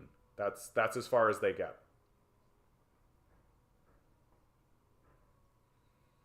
Ever seen Downsizing? Thought it was funny. That's a Matt, what's his name? I know the one you're talking about. My above comment is why we shouldn't wait for Hollywood music industries to provide any insights into our culture. Yeah. No, they're not. No, that's a wasteland. Like, they're never going to produce anything. Like, they took all of the old franchises and betrayed them. They betrayed Star Trek. They betrayed Star Wars, right? Game of Thrones, even. Like, pick a franchise, any franchise you like, and they've just betrayed it, right? It's not that they have told a story badly, right? I think that this needs to be really clarified.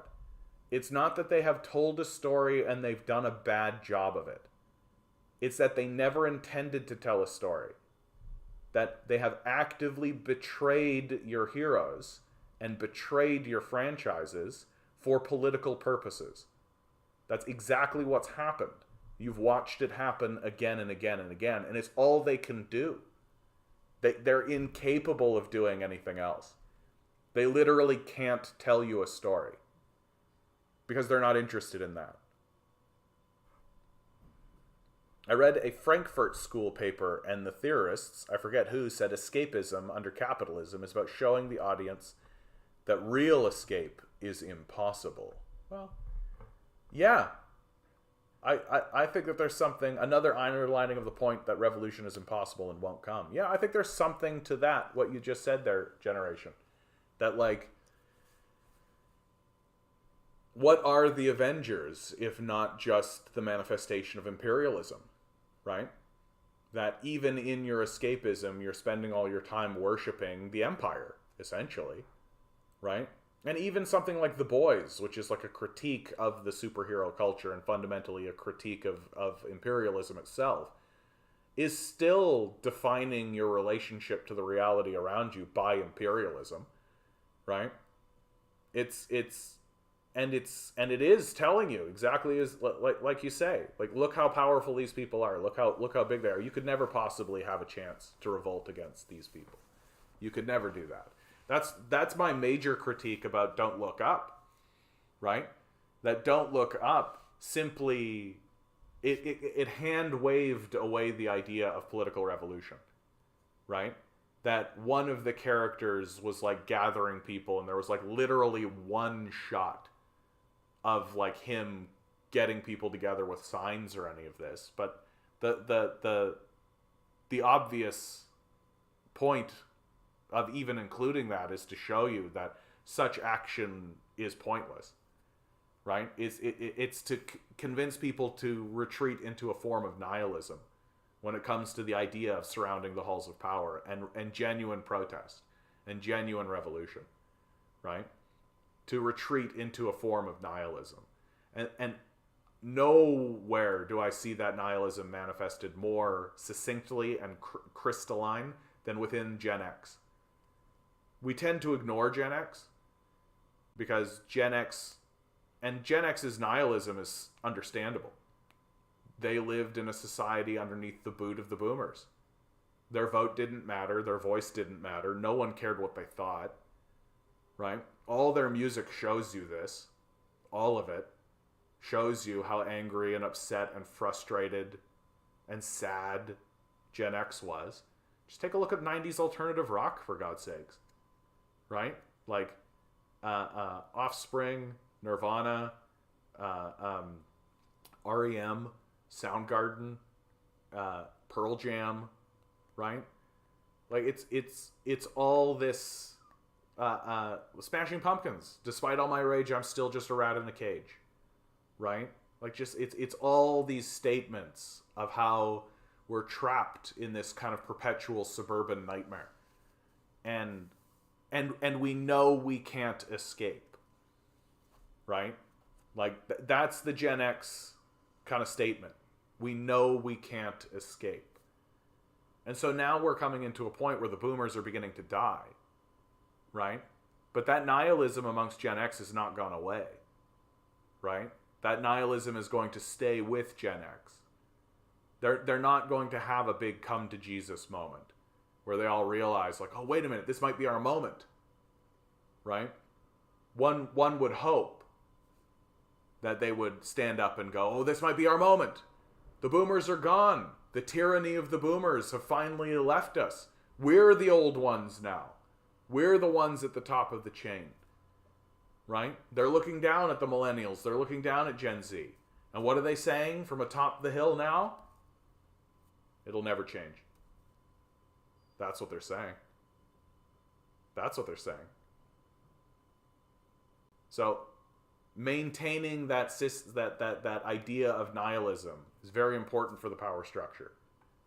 Don't bother with revolution. It's not going to change anything anyway. Even if you succeeded at the revolution, it's not going to change anything. Even though it always does, every single time. I love Solaris, the Russian one. The American one was okay, I guess. Stalkers sounds cool. Joker was really good, but wasn't it the Comedian remake / ripoff? So, what the power structure did to Joker, in my view, was this narrative is an attempt to discredit the film because it uses another film as kind of as the spine of the story, right? Which is common. Most stories do this, right? Like this tells you how sort of fraudulent our storytelling narrators have become, right? That instead of going, oh hey, look, they've taken a look at a Martin Scorsese film, The Comedian, and they're using that in Joker as sort of the spine of the piece in order to put forward new ideas in the new era. Oh, isn't that interesting? So instead of presenting it like that, they're saying, they're just ripping off The Comedian, what a piece of shit. No storyteller worth his salt will take this seriously. William Shakespeare said, there's nothing new under the sun. That what you're trying to do as a writer and as an artist is articulate old ideas in new ways. Right? That is exactly what you're trying to do. And that's exactly what Joker does with The Comedian. And you'll find, and I noticed this, because I saw, the thing I found very shocking about the reviews surrounding Joker was that when you actually read them, the people who gave negative reviews never referred to mental illness. Or if they did, it was literally paragraph 58, like one-liner, like maybe 3 lines, right at the bottom. Like, technically I have to address, the central theme of the whole movie. Right? It's just a way to discredit the film. It's just a way to say of the film, oh, these ideas shouldn't be paid attention to. Because, like, what billionaire wants, or politician for that matter, wants a population that goes, yeah, it's completely justifiable that a person in this kind of situation ends up rebelling against the system that abandons him. Yeah, they don't want that. So they're just trying to give you any excuse to just be like, right? Anything they can say. When any artist worth his salt at all, like anybody who's studied theater, anybody who's studied anything like this, right, knows that the greatest artists in all of history did exactly that. Many of William Shakespeare's plays are literally Roman plays that he took and restaged with like minor alterations. The Comedy of Errors is literally a Roman play that's just like straight out. He just like went to a Roman university, found a Roman play, went, that's pretty funny, and then took it back to England and put it on stage. That's what he did. Does that make William Shakespeare a fucking hack? Does that make Comedy of Errors a bad play? No, it's a good idea. It's a really fucking good idea. We should do that. Like, there aren't that many stories. So if you're going to tell a story, do it right. And going back and looking at successful artistic endeavors and then restaging them and replaying them and taking the ideas and all that kind of stuff, it's completely valid. And to think otherwise is odd, I think. Like, no actor or writer or director or theatrical producer is ever going to think otherwise. Right? It's mercenary work. If you're doing it right. Taxi Driver. If it was Taxi Driver, yeah, the Joker. Well, and I also think it gains a little bit more credibility because the comedian isn't very well known. Taxi Driver is really well known. Most people at least have seen scenes from Taxi Driver. Have you guys thought of socialism as a beer? What an odd question, Cotton. I don't even know how to respond to that. Socialism is a beer. I'm gluten intolerant, so I rarely think about beer these days. Also, there's really cool direction in the Joker. Like the camera work and the design and the soundtrack, all good. Writing could have been more work. Yeah, I like. There were things in Joker that I think were a bit half baked. I think that's true. Like his whole spoiler alert, I guess.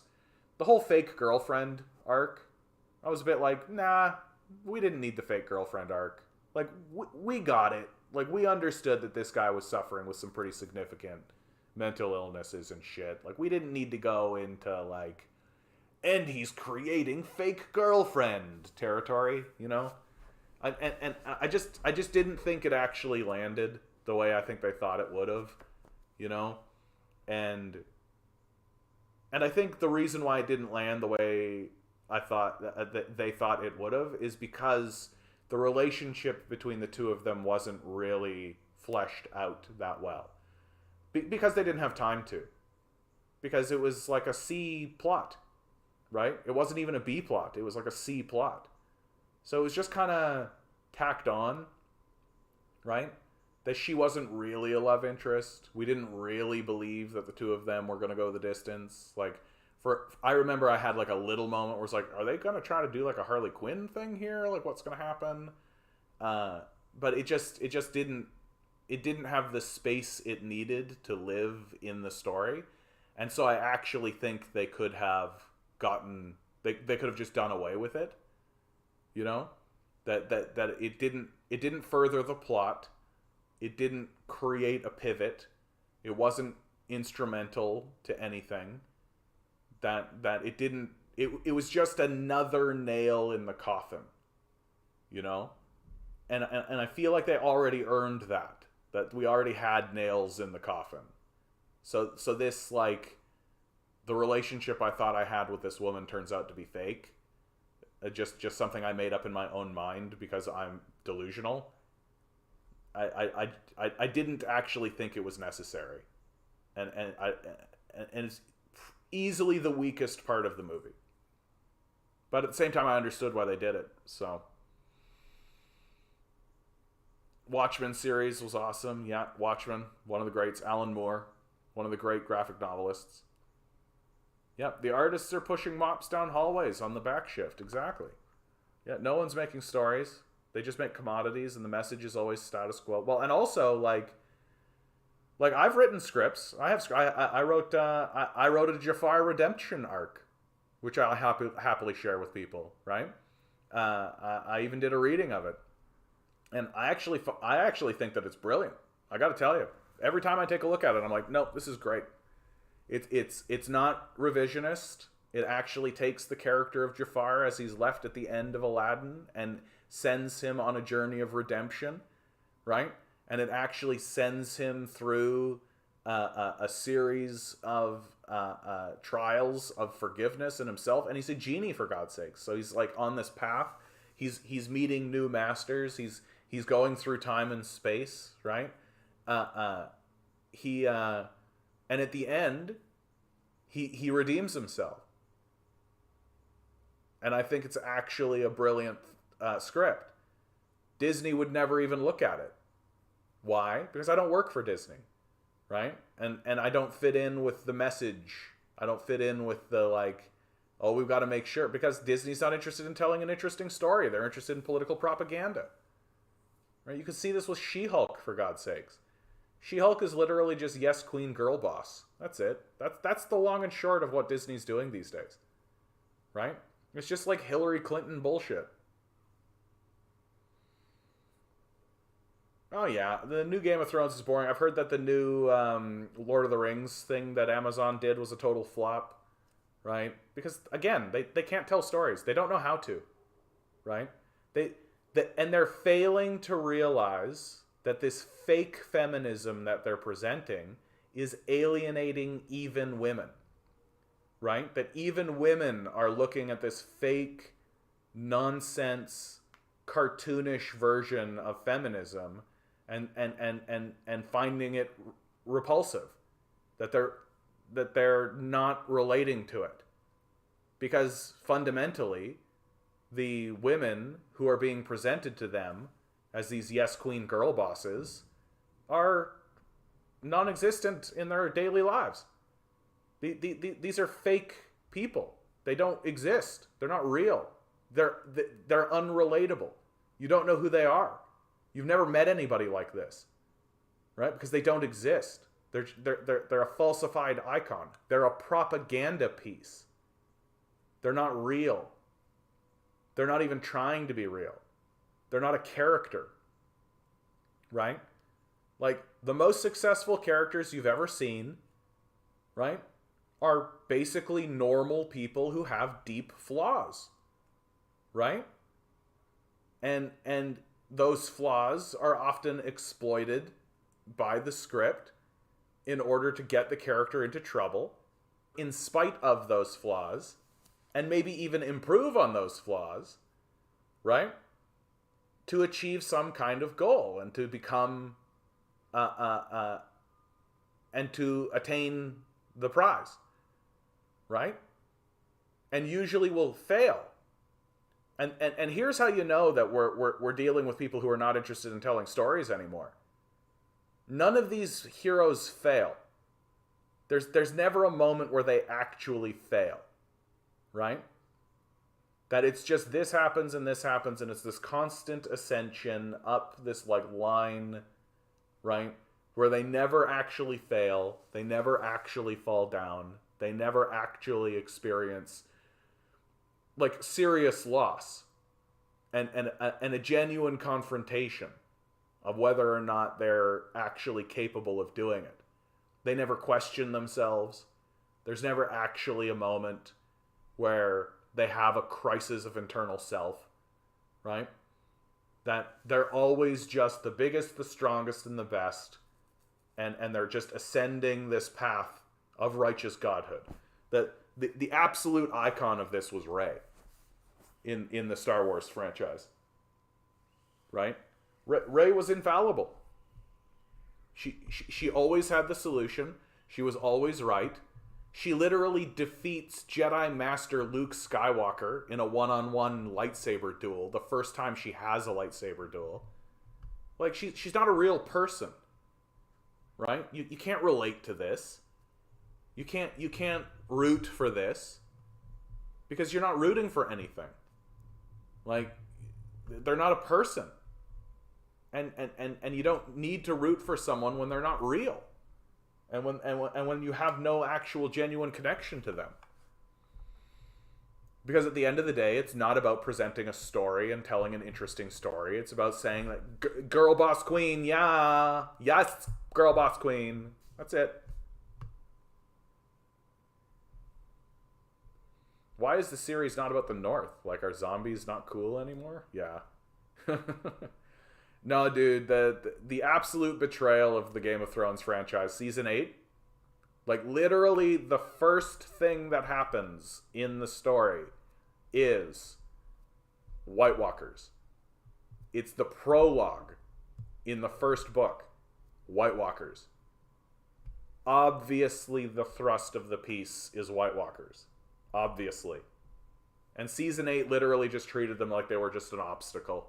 Just, get out of the way. You're done.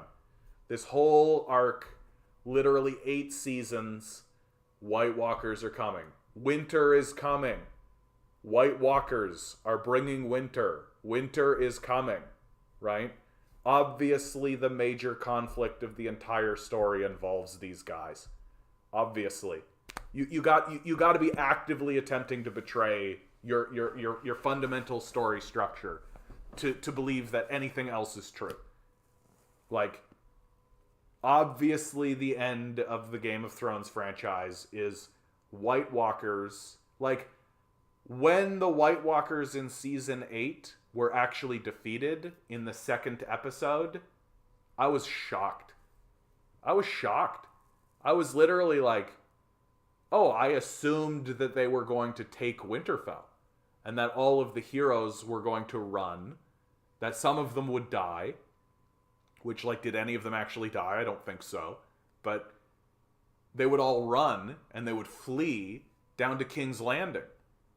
and that the White Walkers would advance to King's Landing, and that your final set piece is White Walkers, dragons, fucking wizards and shit. Like, Bran basically got forgotten. Here you have this, like, literal wizard. And he's just like, yeah, whatever. It's just like they didn't want to pay for the CGI in the end of it all. Like, that's really what it comes down to. They were just like, yeah, we could do something cool, but we're not. And this is what I'm talking about. They're not capable of telling socialism as a beer. It's free pitchers all day, every day, but you need to wash your own and pour your own and change the keg. Maybe go sweat in the brewery for a bit every day. Yeah, everybody just puts in a little bit of labor. That's fine. You guys are always the best. I always like talking to you guys. Broccoli cheddar rice, re-Avengers equals imperialism. I saw a toy of the Sam Wilson as Captain America character, and the description read something like, "The world gets a new Captain America." Yikes. Yeah, and I mean, like, it's just as tacked on and as shitty as it could possibly be, right? That our imperialism is okay now because it's black, right? Like, it's exactly what liberals do. It's just liberal identity politics all the way. Like, it's what the Democrats have been trying to do this whole time, right? Like, our society is better because we elected a black imperialist. Oh, wait, we didn't vote a female imperialist in. Oh, our society is so much worse for it. When those Afghani people are being assassinated by CIA troops, they'll be so upset to know that what's not a female imperialist. Oh, damn, that is a scathing condemnation of The Boys, which I enjoyed on a South Park skewering of American politics later. Oh, I didn't think it was that skewering, honestly. Like, don't get me wrong, I think The Boys is good, but it's still, like, it's still imperialism. It's just naked, right? Like, Marvel imperialism isn't naked imperialism. It's still trying to convince you that these people are somehow moral or good, somehow, right? Even though they just sort of assume it. It's just built in that you're going to go along with this arms dealer, the god of thunder, just genetic mutants and freaks. Like literally Captain America is like a failed genetic experiment, right? Or a successful genetic experiment. So he's like Captain Eugenics, right? Just as successful an argument as you could have for why we should pursue eugenics. And so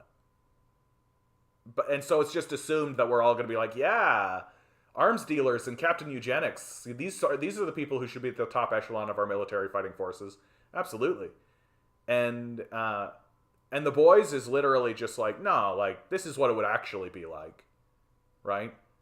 But they're still the powerful people. They're still in control, right? They're still imperialists, right? It's just naked.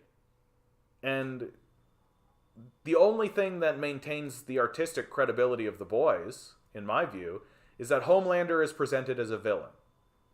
That's really the backbone of it.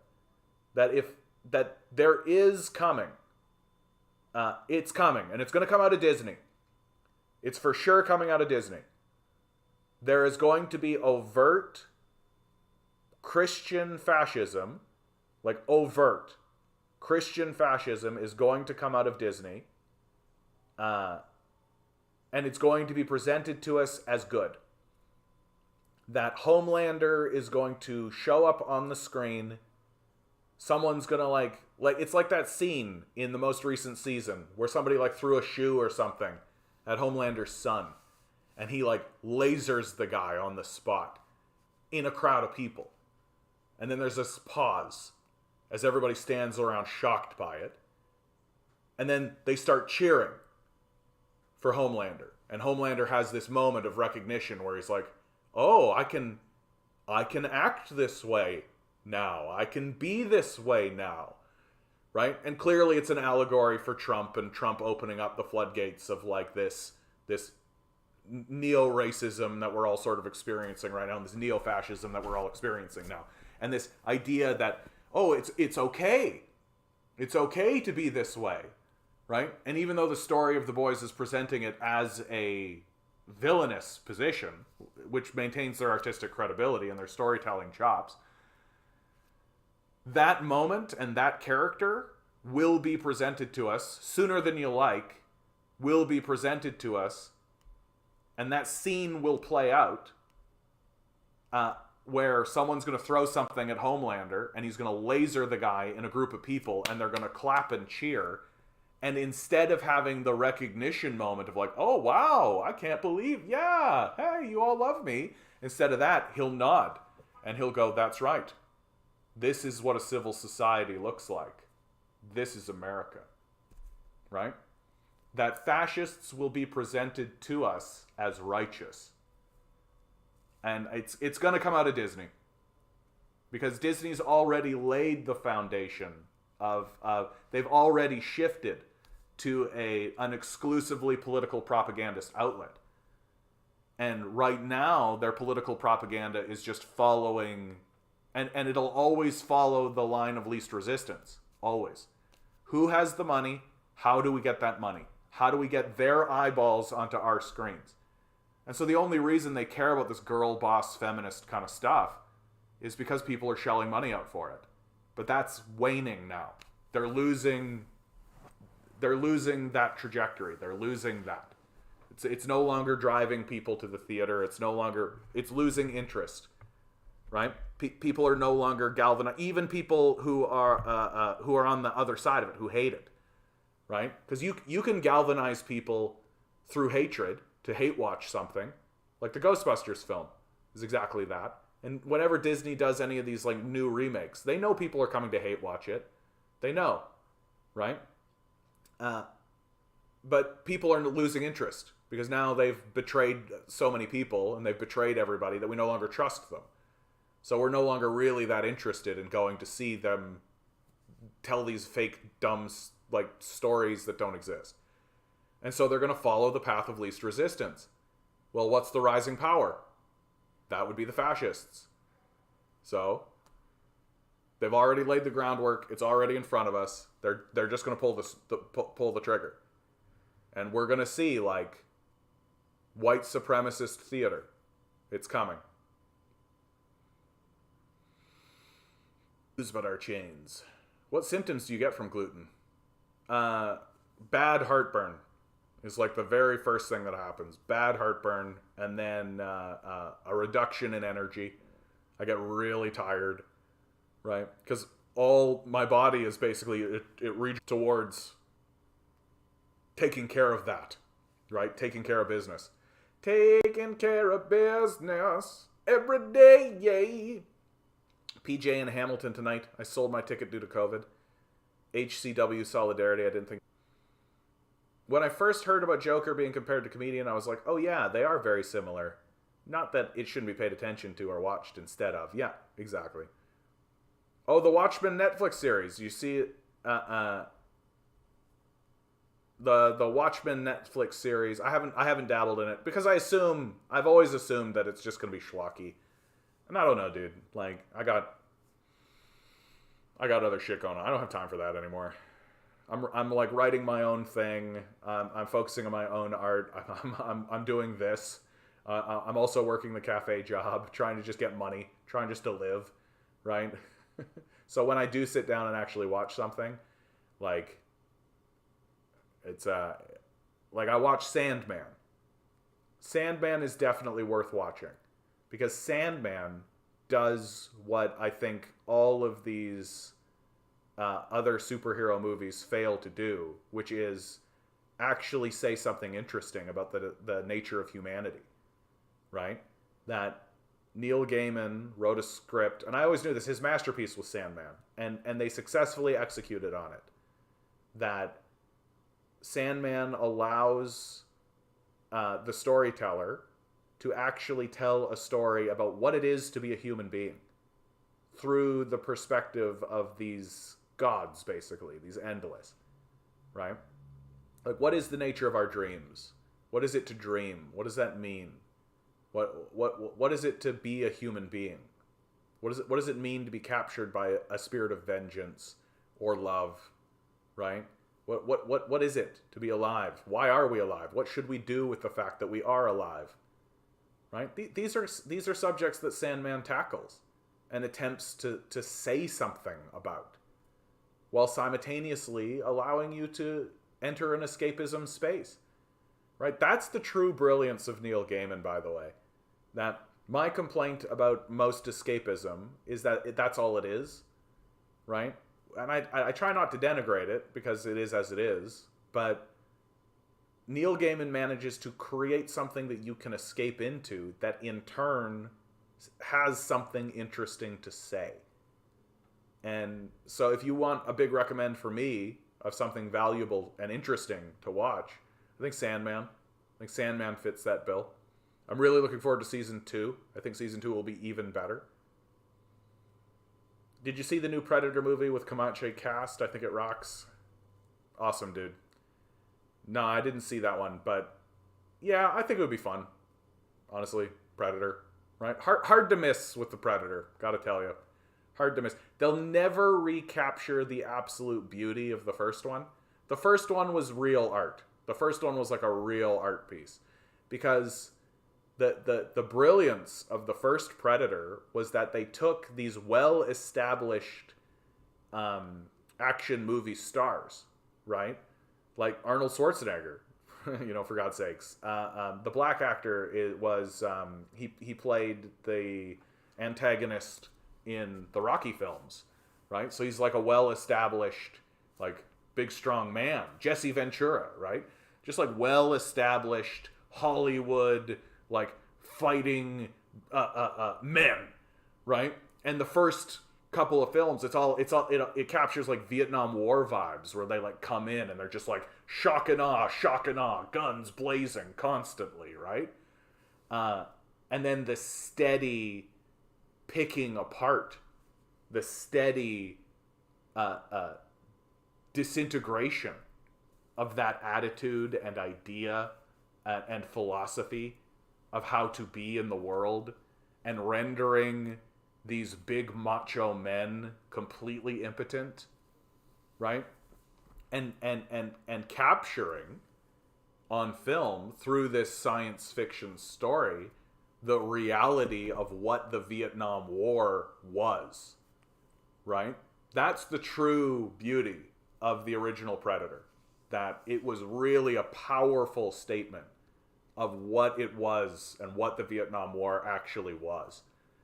That America went in there with strength and bravado and shock and awe and bullets and guns, and then just got picked apart and decimated and destroyed.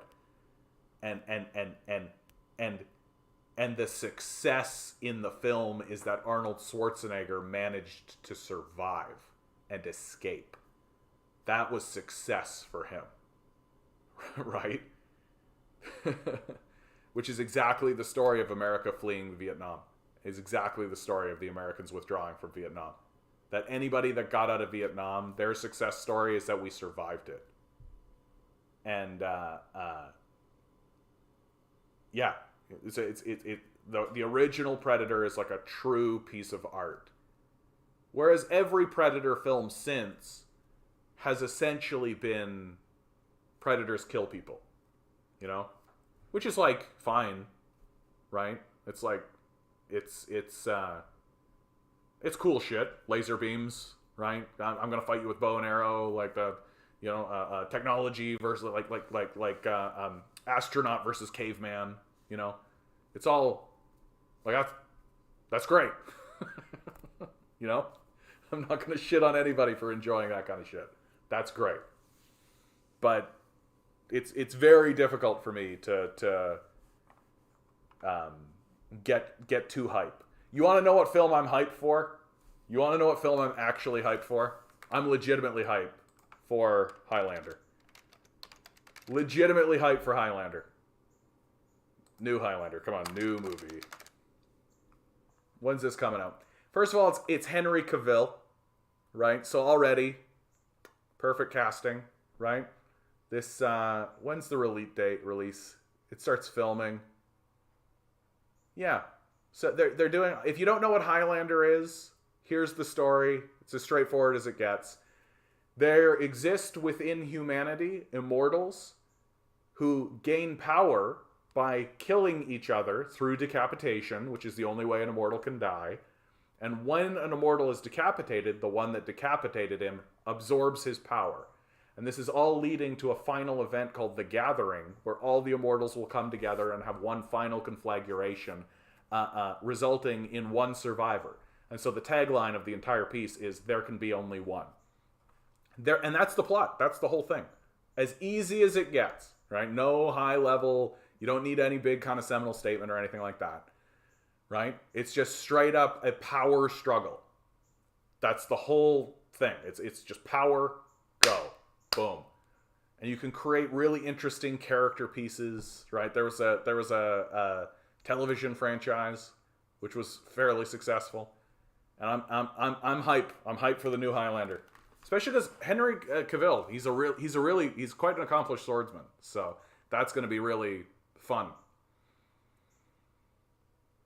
Content says, I wrote a play in an Adderall fever for college when someone kills himself on meds, finds themselves in the afterlife, and it's pro wrestling situation.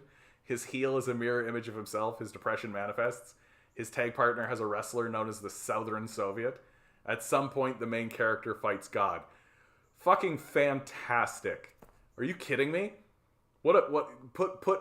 Get some like cocaine energy into that, right? Put that on film, right? And just have it like and the guys are like get the biggest, most muscle-bound guy you could get. Right? Just plow right into it. Plow right in. I think you've got a winner. I think that there's a lot of people in America that would watch this script. For real. Dig that script out. Send it to Netflix. Tell them straight out. The WWE crowd would eat the shit out of this. Like, and straight up, get like, who's that director that does all like the quick cuts? Like there's, I'm totally blanking on the name. But like, some stock and Ford loaded barrels. Like, come on, you guys know you know the film I'm talking about. And just like pound it, just energy, and the guy just standing fighting God, right? Does he beat God? Does he win? Right? Because I actually think if you ever get yourself into a position where your character is interacting with God, you can say something pretty cool. You can always say something pretty cool. Wasn't this supposed to be an energy climate change show? California? I guess. The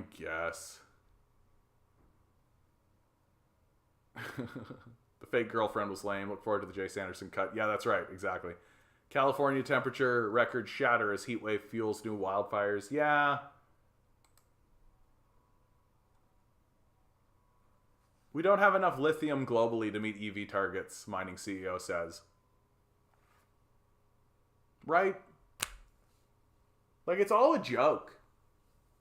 It's all a fucking joke. Right? This whole, like, we're gonna technology our way out of it. Like, no, we're fucking not. We don't have the resources for that. Like, we don't. Just straight up. Right? One miner warned that when it comes to transportation sector, domestic resources for lithium, the most critical mineral used for electric vehicle production, may not be sufficient to meet some of the most ambitious targets. The Biden administration, for instance, aims to slash the sale of gas-powered vehicles to 50%. Yes, we'll eventually have enough, but not by that time. Right? There's going to be a real crunch to get the material. We don't have enough in the world to turn that much lithium production in the world by 2035. With the average electric car battery requiring roughly 8 to 10 kilograms of metal, lithium remains a crucial material in the transition. Growing demand has caused the price of lithium to nearly double this year alone. Like, it's just not going to happen. Like, it's just not going to happen. And we're going to hit that wall pretty hard. Like, it's going to be pretty fucking ridiculous. And I think the most ridiculous part about it is that all throughout the United States, while we are trying to transition off of fossil fuel cars and get into these cars, we're also building more car infrastructure, but we're going to have less cars. By definition. So it's all just a fucking crapshoot, isn't it?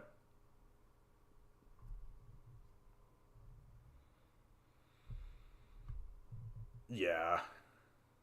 The way it ended with basically an all-seeing state was sad. Well, and honestly, like, what, Tyrion Lannister comes out and basically appoints Bran in this stupid speech that everybody just went, like, yeah, that sounds right. Like, fuck you. What an embarrassment. Have you seen House of the Dragon? George R. R. Martin's working alongside this one this time. I honestly, when it comes to all of these, Game of Thrones, Star Wars, Star Trek, all of these, anything franchise-based now, I just don't care. I literally just don't care. I don't think they're capable. Like, when the story is told and when it's finished and everybody's moved on from it, if you guys say then it was good, it was really good, then I will consider investing any amount of time into it. But right now, I just assume, like, if the first little bit is good, they're only setting us up for a betrayal later. Straight up. Because they can't help themselves. Like, they're trying to betray people. Like, it's really obvious. Like, come on. Like, somebody, a Star Wars friend of mine really pointed something out to me the other day that I was just like, oh yeah, like, that's absolutely the fucking truth. When Disney bought LucasArts, they bought 50 years worth of stories, books, fan fiction, comic books, graphic novels. They bought 50 years worth of stories. They could have taken any of those, literally anything. Just gone, hey, waha, yaho. How about the entire three novel arc where Luke descends into the dark side? How about that? Right? How about any of these characters? How about any of this stuff? How about any of these things that have already been produced, released into a fan base that accepted them already? How about taking any of that stuff and just being like, hey, here you go. Here's a story that was written 30 years ago that now we're putting on film. Well, you're telling me that the Star Wars fan base would have been like, that's not what we want. We want a new story about a bullshit character who sucks. And don't forget to make Luke look like a fucking idiot and a coward and a loser. Don't forget to do that. Like, it's to betray the fan base on purpose. And basically go, fuck off. Fuck you, you pieces of garbage. I'm not interested in any of this anymore. These people are losers. They're not interested in telling stories. They're not interested in building anything. They're not interested in doing justice or honor to anything. They're interested in taking their cock out and telling you that you should be happy to see it. That's what they're doing. So I'm not investing any time in any of this shit anymore. Until it's out, it's been reviewed, and people I care about say they actually did a good job. And until then, I'm not even interested in getting hype about it. Like 0% from me. 0%. I assume it will fail. Because that's all they can do. That's all they've done in the modern era, and I expect them to continue doing that. Fun fact, every Fallout shelter bunker has a vent system that can be compromised from the surface level. Thanks, Matthias. That's a hot tip. If you ever find yourself in a Fallout game and you're struggling to get into the bunker, make sure you look for the vent system.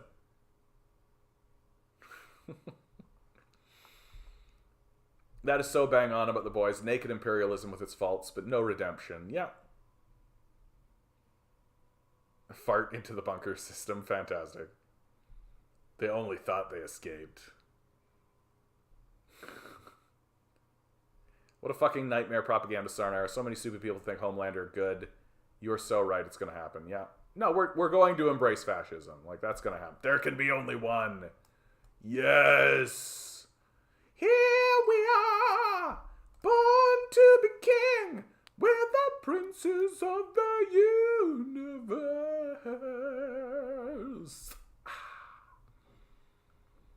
Absolutely. He fights God. We're back to Compton's wrestling story, which Compton, absolutely. He fights God and wins. And then he fights the actual writer and forces the writer to write something better. He then defeats his heel and becomes champ. So he defeats the heel after he defeats God and the writer. So really, the true villain of the piece was always himself. That's actually kind of deep. There's a depth there that I really like. That he fights, that ultimately, even though he slays God and defeats the author, the final villain was always him. I'm telling you, Compton, you got a winner. You got a real winner on your hands here, right? You gotta pitch this, and you gotta tell them, just remember, when you're reading this, everything's got to be ramped up to 11. Like, everything's just got to be like as... Like, watch Macho Man Randy Savage fighting like Ric Flair, and you're going to get it. It's just going to click in your mind. And you're just going to be like, oh yeah, shit, like, this is great. Like, let's get The Undertaker. Let's get The Rock. Let's get all these guys. Like, get the entire cast from the WWE into this film. And you got a massive hit on your hands. I believe in you. Do it. Do it.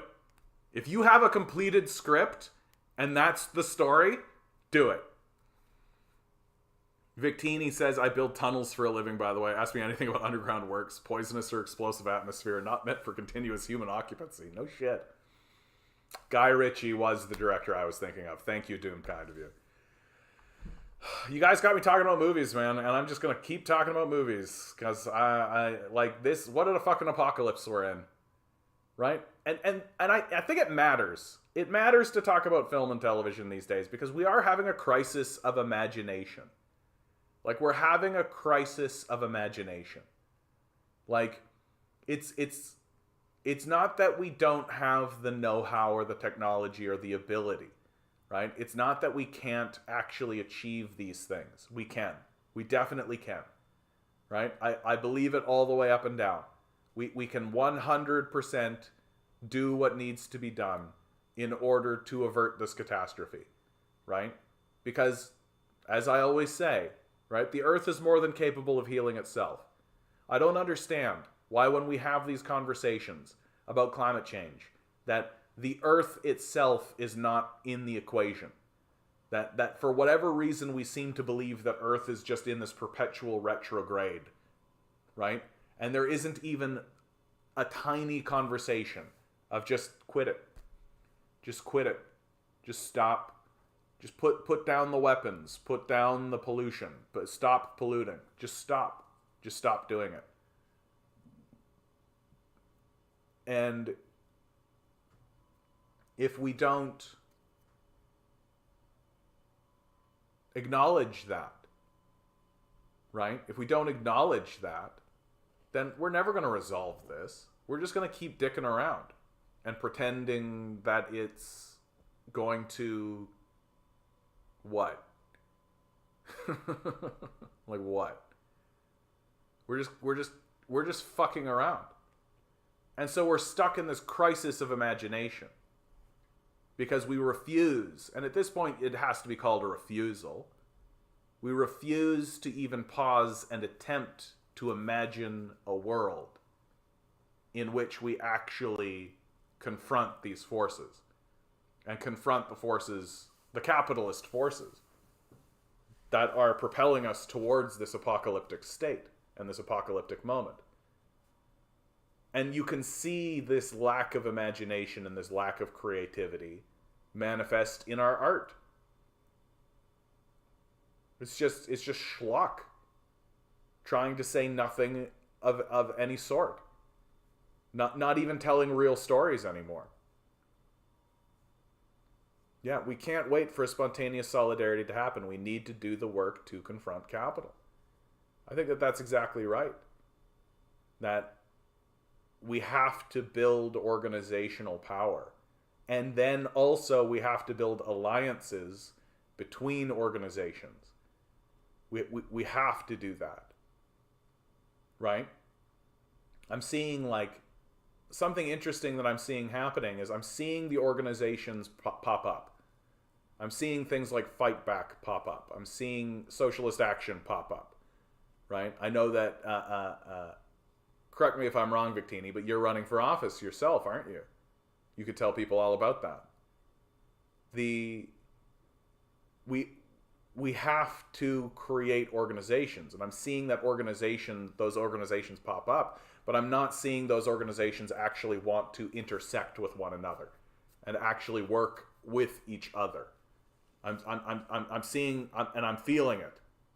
I'm seeing a kind of distancing occur, a kind of just like, oh, you're in that group and I'm in this group, and we can't actually connect, right? And that's the next stage, because it's not enough to get your group, that we've got to reach out and connect with other groups. And all of us need to be getting involved with third-party, non-political, non-officially affiliated organizations. We have to. We don't have a choice. That the true weakness of what I'm doing here is that we're too spread out. I end up being something of a cheerleader, right? Like the cheerleader of the revolution.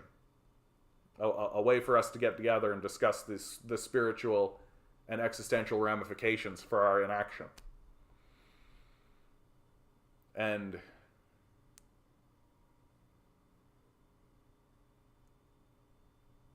I think it's completely possible. I'll always believe that, by the way.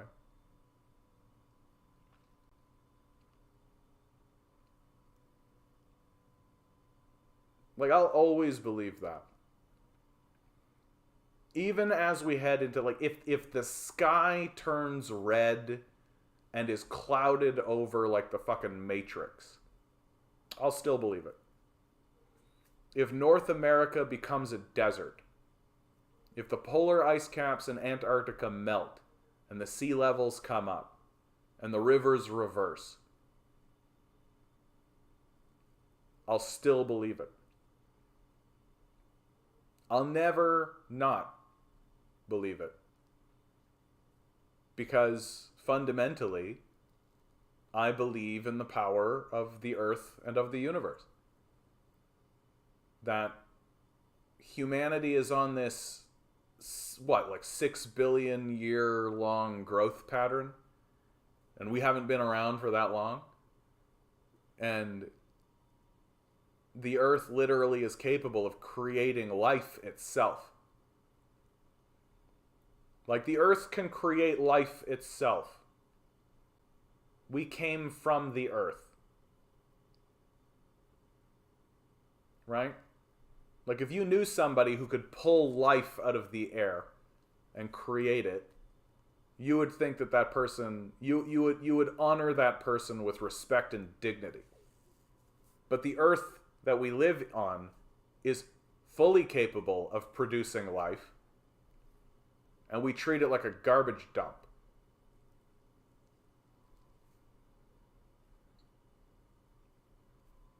All we've got to do is stop. Like, we don't need these big lithium solutions. We don't need to transition to cars. We don't need to sell a fucking product. We don't need to sell a fucking product. That's what's so goddamn despicable about all of these loser capitalists, is that they're just constantly trying to sell a fucking product. We don't have to sell a product. In fact, the selling of the product is the problem in the first place.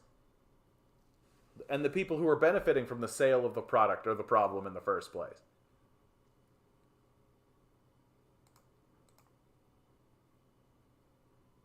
And if you want to talk about the people who I think should literally go to jail, from the Tribune, Big Oil's disinformation war.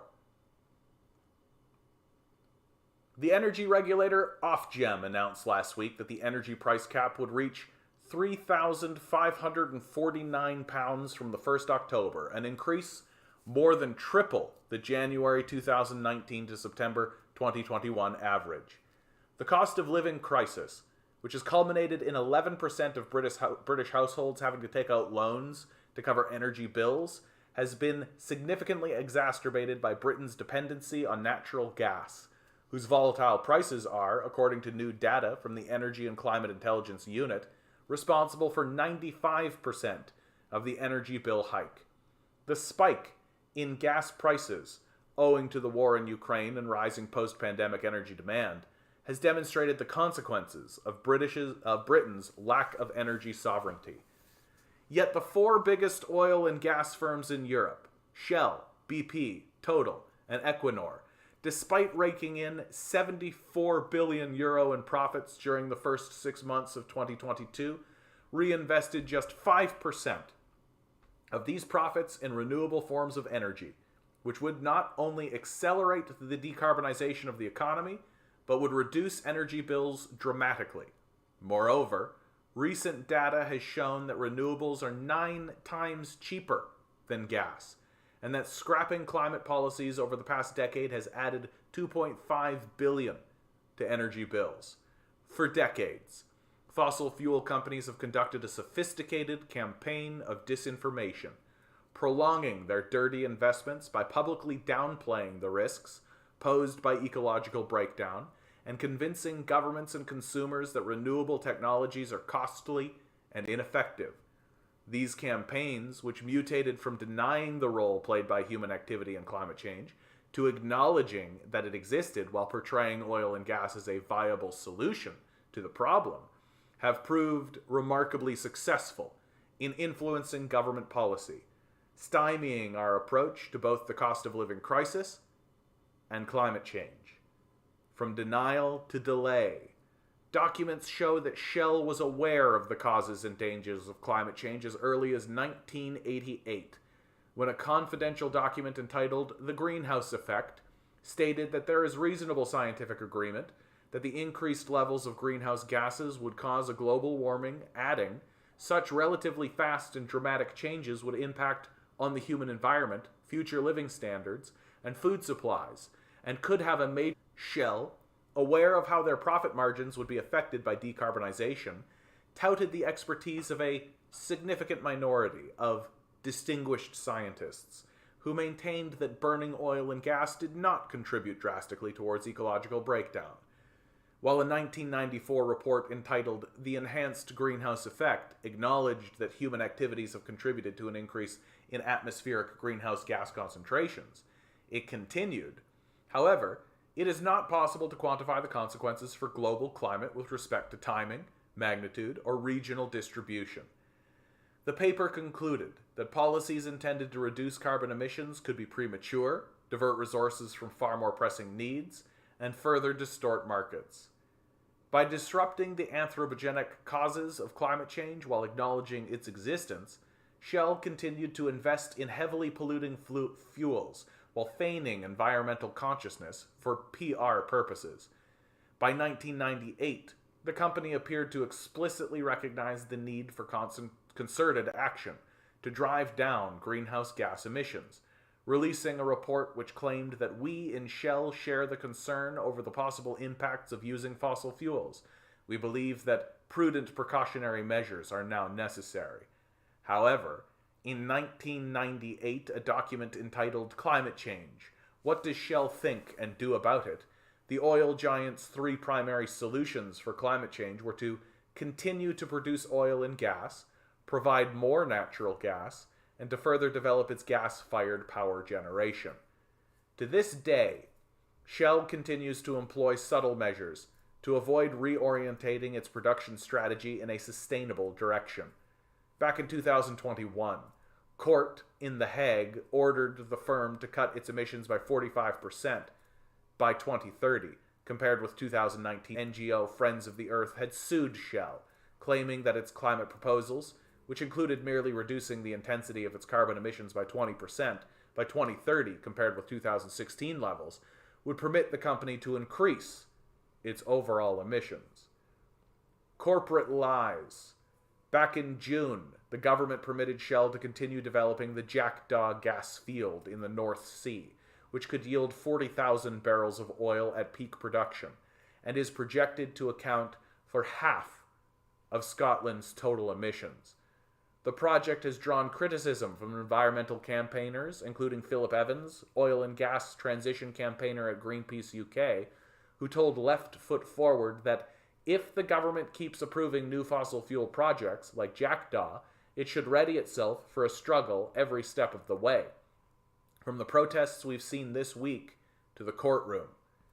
The acceleration of North Sea oil and gas development, however, directly contravenes the warnings issued by reputable climate science bodies, such as the Intergovernmental Panel on Climate Change, who in 2021 released a report which called for rapid and deep reductions in energy system CO2 and GHG emissions, advocating decommissioning and reduced utilization of existing fossil fuel installations in the power sector, as well as cancellation of new installations. Despite this, a meager windfall tax issued by the government earlier this year following considerable public pressure contained loopholes, which effectively subsidized future oil and gas development.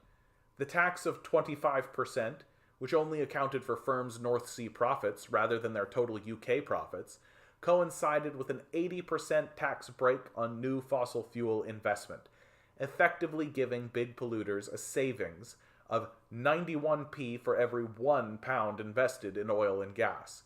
It is estimated that Shell, which paid no tax in its North Sea production last year, will likely pay $200 million less in windfall tax as a result. Greenpeace political campaigner Amy McCarthy excoriated the Chancellor's completely unjustifiable plans, arguing that Sunak had chosen to pour fuel all over the climate crisis and to turbocharge climate destruction. Indeed, Sunak's prime ministerial bid has involved promises to ramp up domestic gas and oil production.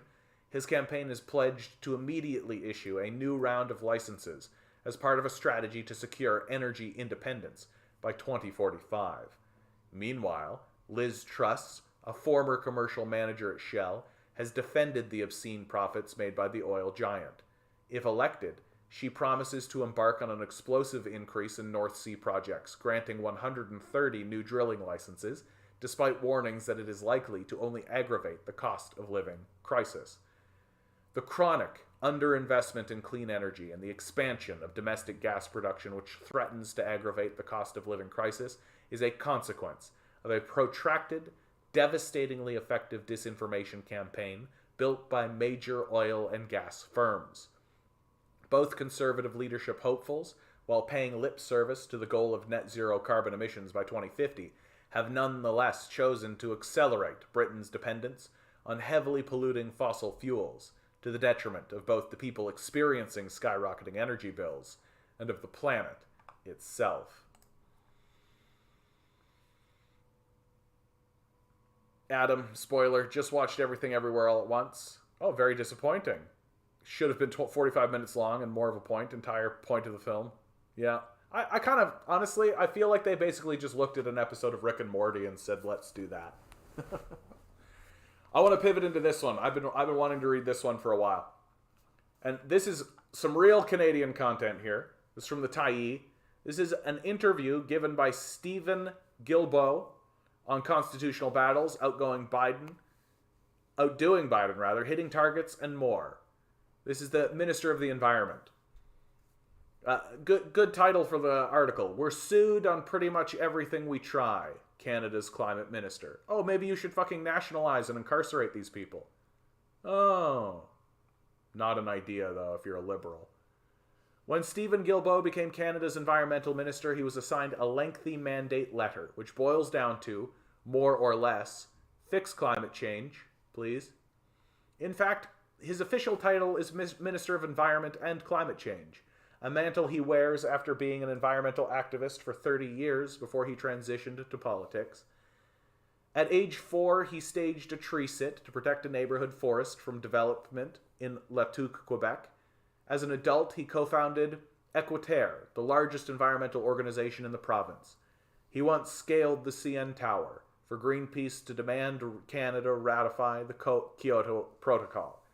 He's a stalwart bike commuter year-round in Montreal and says he'll never own a car. But when he signed up to be a politician and was elected as a Liberal MP in the Montreal riding of Laurier Sainte Marie in 2019. It was just over a year after the party had bought the Trans Mountain pipeline. So what does Guilbeault say Canada can and will do to fix climate change? The Tyee sat down with him at Lighthouse Park in West Vancouver yesterday, just after he announced a federal investment of nearly $1 million over 4 years to increase biodiversity conservation efforts in the Atikatsem-Howe Sound Biosphere region. The following interview has been condensed for length and clarity. You've been tasked with reducing methane emissions by 75% below 2012 levels by 2030. This is a province that's trying to radically expand its LNG industry. Just one project, LNG Canada, will increase its greenhouse gas emissions by 8.6 megatons of greenhouse gases per year in 2030 and 9.6 megatons per year by 2050. How are you working with BC to reduce emissions as the emission-producing industry is being built? Well, as you may know, we already have methane regulations for the oil and gas sector. We have goals of reducing the emissions in those sectors by 40 to 45% by 2025. This will largely be done through investment in technologies. We're not looking at carbon capture, but existing technologies. Right now, the emissions that we're seeing can go to 40 to 45%. Companies can do that using existing technology in a cost-effective manner. They make money doing this. We're still doing the analysis in terms of going to 75% emission reduction, but the industry will have to. It will be a regulation. Regardless of the level of their emissions, they will have to figure it out. Regulations are not technologically prescriptive. They don't say you need to use X technology or Y technology. We're telling them, this is the target, you figure it out. That's what they tell us that they prefer doing. They don't like us telling them how to do it. So, they will be mandated by law to achieve those goals. No sense that like, oh, well, we're just going to fudge the numbers and spread it all out, right? So if I'm producing 2 tons of carbon dioxide, and then I sell half of it or create another corporation, right, a shell corporation, right, and shuffle off half of those emissions onto this other corporation, I've reduced my emissions by 50%. Right? And this is a new company, so its emissions, like, we don't need to worry about its reduction of emissions from 2012 because it was not producing anything. So we just created a shell company, shunted over half of our emissions into it, said, well, it wasn't producing anything in 2012, it didn't exist in 2012. These are new assets for a new company, right? That's exactly what they're going to do because we're dealing with psychopaths. And we're being told by our Minister of Environment, oh, the psychos have told us that they're going to do it. We're going to mandate the level. And certainly they're not going to lie. Certainly they're not going to use legal teams in order to futz this bullshit and lie to us. Certainly that's not what they're going to do, which is what they've always done, always, forever. Right? So we're dealing with the most gullible man in the room. Minister of Environment, literally saying to your face, I'm so gullible and stupid that I believe liars and psychopaths. Like, you can't get better than this. You can't write this shit, guys. Like, you can't write this shit. Speaking of emissions, the federal government has said it will cap emissions, but is excluding emissions from the products we export, like oil and gas. Products entirely designed to be burned and emit greenhouse gas emissions. If the government was serious about reducing emissions, why not fully count every single emission we create to better understand total emissions and how to reduce them? One word, IPCC. We're using IPCC, International Panel on Climate Change, guidelines for our greenhouse gas inventories, as are most of the countries in the world. The way the IPCC guidelines have been written is that you count the emissions at the point of combustion. We're doing that. We're doing what everyone else around the world is doing at the proposal of the IPCC. Should the IPCC change their guidelines and move towards what some people call full carbon accounting, then Canada would be certainly happy to do that. But no country that I know is including in its Scope 3 emissions in its national inventories. No one's doing that. These emissions are captured somewhere. They're not escaping to the world greenhouse gas accounting system. So, what he just said to you is that the psychopathic imperialist nations made a series of rules that benefit the imperial core. Oh, look, we're reducing our emissions. But Africa's emissions are going up. Africa's your real problem. While we sell them the oil that they're burning. Right? So it's the imperial core creating a set of rules that benefit itself. And we're being told by the Minister of the Environment that we're supposed to accept that. You can't write this shit. Like you can't write this shit. Canada, a petrostate, is one of the biggest per capita emitters in the world. Shouldn't we be more conscious of full carbon accounting, even if the IPCC doesn't recommend it? I think we're taking our international responsibilities very seriously. A complete and total joke. The European Union has condemned the Justin Trudeau administration for its complete farce of ridiculous bullshit on the climate change bill. We've doubled our international climate finance to 5.3 billion, you guys. Wow, they doubled their international climate finance to 5.3 billion, you guys. Whoa. Holy cow.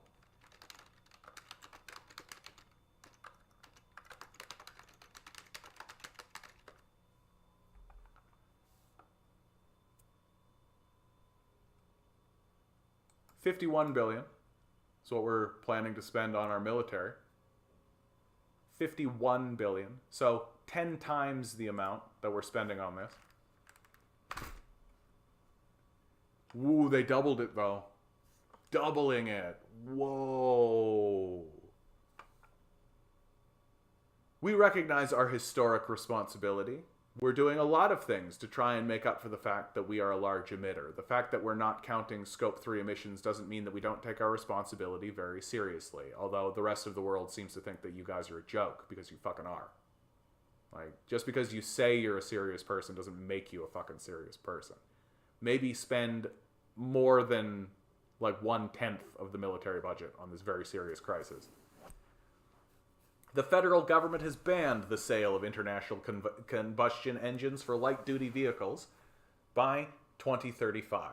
Don't you of like, we've banned the sale of internal combustion engine for light-duty vehicles on pavement roads in gravel conditions in rural countries in the province of Alberta by 2030. Like, it's always like, like there's always like a little star and an asterisk and then a bar and then a cross and then just like footnote, footnote, footnote, footnote, footnote, right? Phasing out internal combustion engine cars will reduce emissions on the road, but this upholds the core problem of promoting personal vehicles instead of public and active transit. Why did the government choose to promote personal vehicles instead of strongly taxing or prohibiting personal vehicles and promoting and investing in public transit? I would challenge that assumption, because we're investing about 10 times more in transit than we're investing in electrification. People only talk about the electrification stuff. I know people like electric vehicles. It's hot, it's hip, it's cool. But our investments in transit are in the order of $30 billion between when we started a few years ago to 2030. Our investment in electrification are on the order of around $2.5 billion, though I don't have those numbers right in front of me. So we are doing exactly what you're saying. Not only that, but we're the first government in the history of the country to have a permanent fund dedicated to active transportation infrastructure. As a bike activist, I could only dream of a federal government that would invest in my community and municipality in new bike infrastructure. That didn't happen until now. Some people say it's only $400 million, but it's $400 million per year. It could be more, of course, but it's making a difference all around the country. When you look at the pyramid of transportation, the first thing you want to do is avoid. So by making cities more bikeable, more walkable, with more public transit, that's exactly what we're doing. Further down, you're trying to transform, change to other technologies. I don't own a car. I've never owned a car. I'm highly unlikely to ever own a car. I'm part of a car co-op in Montreal. I bike 12 months of the year when in the city. I believe in this, and this government believes in this as well. That all sounds really great, doesn't it? Right? We're 30 billion in transit. But I've said this over and over again. Capitalism cannot build infrastructure. It refuses to. And at this point, it must be called a refusal. Because what happens? Hey, we're going to build a piece of transit from this point to this point. Okay, cool. I'm a capitalist. I buy up that land. Right? And then I raise the price 10 times. That's the reason why capitalists can't build infrastructure. Because they don't care about the infrastructure, they care about their wallet. So you could make this $500 billion if you wanted to, and the same story would happen. We cannot build infrastructure. It takes us 10 times the amount of time to build infrastructure that a place like China does. Like, China is building high-speed rails, like, literally year over year over year. Just fucking embarrassing the shit out of us. Why can't we do it? Because there's always some asshole capitalist in the way. 100% of the time. And these guys are just more than happy to, like, shrug and be like, wow, what are you going to do? You know, we're trying. But you're not, right? You're not. Canada's forests are now considered carbon sources, meaning they emit more carbon than they absorb in a given year. Forests are provincial jurisdiction, but the Supreme Court has ruled pollution is federal jurisdiction. Would the federal government ever intervene in BC's forests to try and prevent forest fires and their resulting pollution? You want another federal-provincial fight? I don't think there's enough of them going around. Laughs. I'm having strong discussions with most of my provincial leaders about carbon pricing. I just got a letter today from a number of premiers who say carbon pricing is too hard, it's too complicated, you can't do it. We live in a political system with separate federal and provincial responsibilities. What we're trying to do on climate change is to ensure that everyone is taking on their responsibilities. Coming back to oil and gas, I know there are people out there who say we should be capping production. That's a point of view I respect. But constitutionally, we can't really do that. Same thing with resource management. In BC, we're signing an agreement for $50 million to protect old-growth forests, which will protect about 400,000 hectares of old growth in the province. This is an example of things we can do without necessarily encroaching on provincial jurisdiction. But the reality is we're getting sued on just about everything we do. We got sued on carbon pricing. Then when we won in the Supreme Court, we got sued on the application of carbon pricing. We're getting sued on impact assessment, Bill C-69. We're getting sued on plastics. Actually, we have two different court cases on plastics. If we can't show the court what we're doing respects the Constitution, respects jurisdictions, and have a level of regulatory legislative preparedness, we will lose in the courts. So here he is basically just admitting that the system has failed.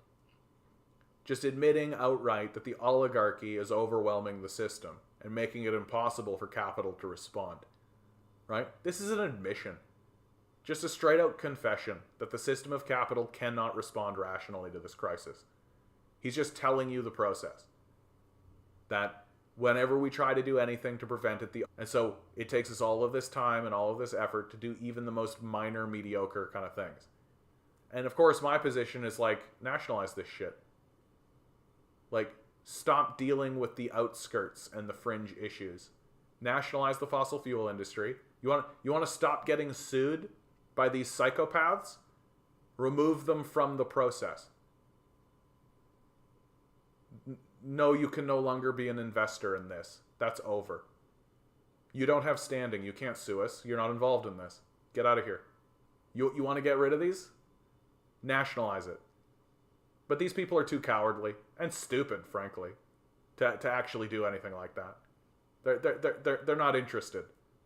Because they work for these people, fundamentally. And so what are they doing? They're just telling you that they're tiptoeing around asking for permission. That's literally what they're telling you. That they're saying, can we ban straws, please? Okay, we'll go to the courtroom. That's how they're acting. These little babies. When the conversation should sound like this. We've nationalized the fossil fuel industry and the energy sector. You're no longer involved. Oh, you want to sue us? You don't have standing. Conversation's over. We're moving on. That's the conversation we should be having. Instead, losers like this are walking around going, oh, can we maybe think about maybe... Fuck you. You embarrassing loser. You climbed the CN Tower for this? What a fucking loser. I'm curious what you'd apply the carbon pricing to.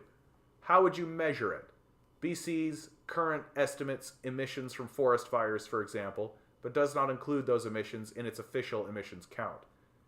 There are a number of ways to count carbon emissions. It's something that we look at very closely. We want to make sure we are reporting in our greenhouse gas inventories, either in Canada or to the UN, is as accurate reflection of the atmosphere is seeing. But to your question of if we could apply carbon pricing to a naturally occurring or climate change inducing natural event, that's not in the books. How is the commitment to phase out fossil fuel subsidies by 2023 going? It's part of our agreement with the NDP, and you may have seen that in the last budget we phased out another one. We said it would happen, and it's going to happen.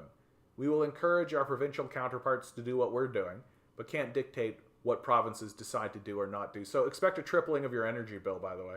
See what's happening in Britain and the UK, right? Which we've been reporting on here. Expect it here. These people are psychopaths. They don't care about you, right? Expect your heat bill to triple, right? Because we refuse to nationalize something that should have been nationalized, should have never been privatized in the first place. Privatization is a failure. It produces limp, spineless losers like this who are incapable of actually responding rationally to the system, right? Like, the system of capital cannot respond to crisis. It only exploits crisis. Our Minister of Environment is essentially admitting it. He's essentially saying it to your face. Yeah, we're not capable of responding rationally to this, nor are we going to confront it in a way in order to remove the psychopaths from the conversation so that we can just move on. Nope. For whatever reason, these losers need to be part of the negotiation. I can't imagine why. There's a lot of talk about a just transition to ensure workers in the oil and gas industry aren't left behind as their industries wind down. Stats Canada says the oil and gas industry employed 72,800 people in 2019, but only a fraction of those workers are specialized and will need retraining to pivot to another industry. The oil and gas industry exacerbates climate change, which killed 602 people in BC in 2021, 595 due to extreme heat, 5 due to extreme flooding, and 2 due to extreme wildfire. This seems like we're worrying about tens of thousands of people's jobs, but not hundreds of people's lives. How do you square that? Well, since the beginning of the year, we've published regulations on the field's tender to force gasoline and diesel distributors to reduce the carbon footprint of their product. We have a discussion paper out on the oil and gas cap. We're discussing regulation on the zero-emission vehicle mandate. We have a new target for reducing methanes. We've launched a consultation paper that will lead to regulation on net zero grid by 2035. We've done all that in the last 8 months, and we're moving ahead in a more stringent pricing system across the country. We're not waiting on anything to move on climate change and to ensure that we reduce our emissions as fast as possible. I think the just transition piece is an important component of everything we're doing to ensure we do it in a way that's fair and trusted. It's about workers, but it's also about communities as well, because some communities will be heavily impacted. So how do we work with them? What does the future look like for them? We're not waiting to act until we have a just transition. We're moving all of these pieces relatively at the same time. We all know how this goes. We've seen it before. Workers are abandoned. That's what happens.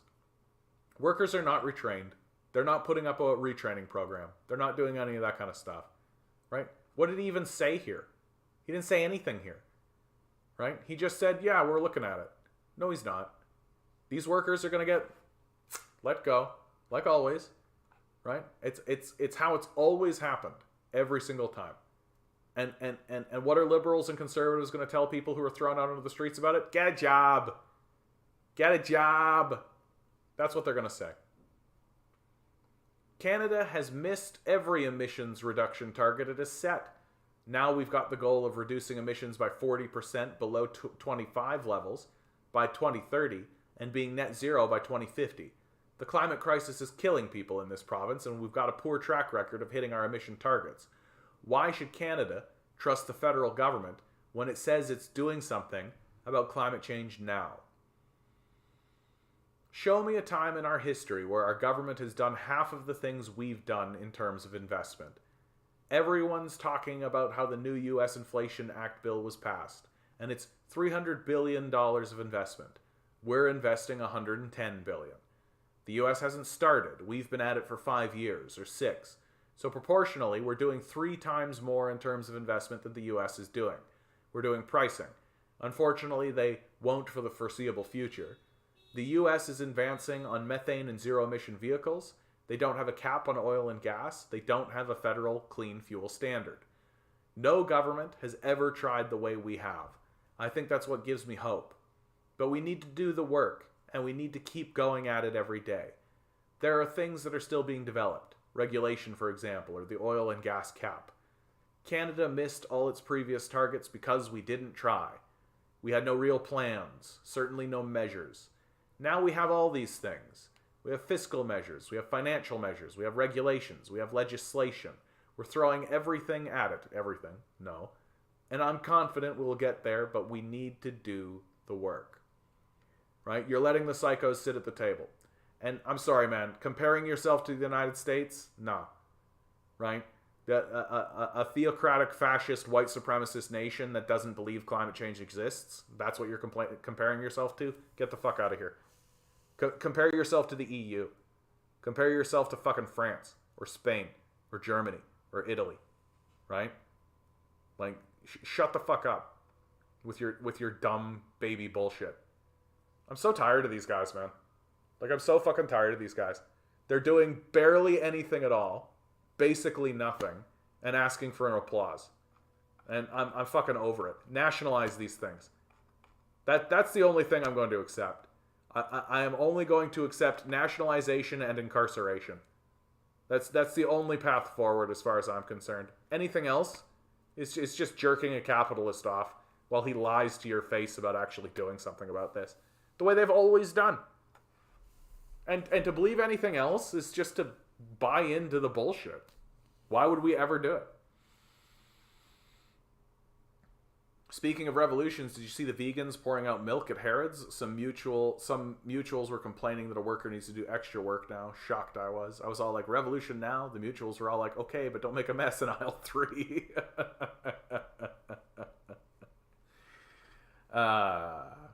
Yeah, countries can be sued under the World Trade Organization for impeding trade, including by trade restrictive environmental laws. Yeah. So imperialist nations made an imperialist law in order to continue their imperialism. Big fucking shock. Right? The system of capital has failed. Like, you're just kind of stating why that's the case. Like, the whole project that we're doing here is to point out that the system of capital is a complete and utter and total failure. That it is incapable of responding rationally to crisis. It literally can't do it. Right? Just how I was saying earlier, how our storytellers are incapable of telling stories, right? They can only produce political propaganda. They literally cannot produce stories. Well, our political leadership cannot react rationally to these crises. They're actually incapable of it. Buddy complains that we, aka so-called Canadians, keep getting sued. But by whom? And under what laws or international agreements? Yeah. Like, we're not taking this seriously. At all. Like, even a little. Like, even a little. Like, this is all token gestures. This is all bullshit nothing. Like, this guy has the absolute audacity to say to your face and expect this to be convincing that we're throwing everything at it. Oh, are you? So you've nationalized it and you've incarcerated the people who launched a disinformation campaign. So not everything. Not the things that would actually work and be effective. Not getting rid of the people responsible for the crisis in the first place. Right? Like, this guy is actively trying to convince you that the psychopaths responsible for creating the scenario, for creating the situation, will suddenly react rationally.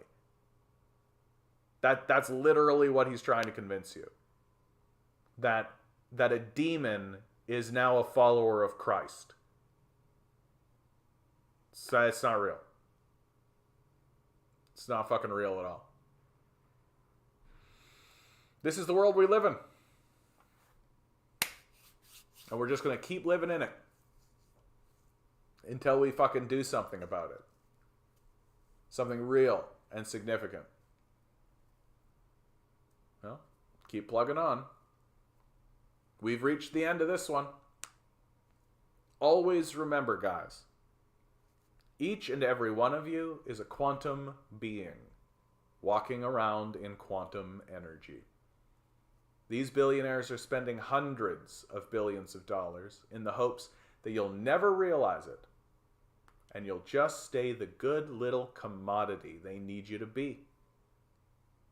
Rebel. Revolt. Repent.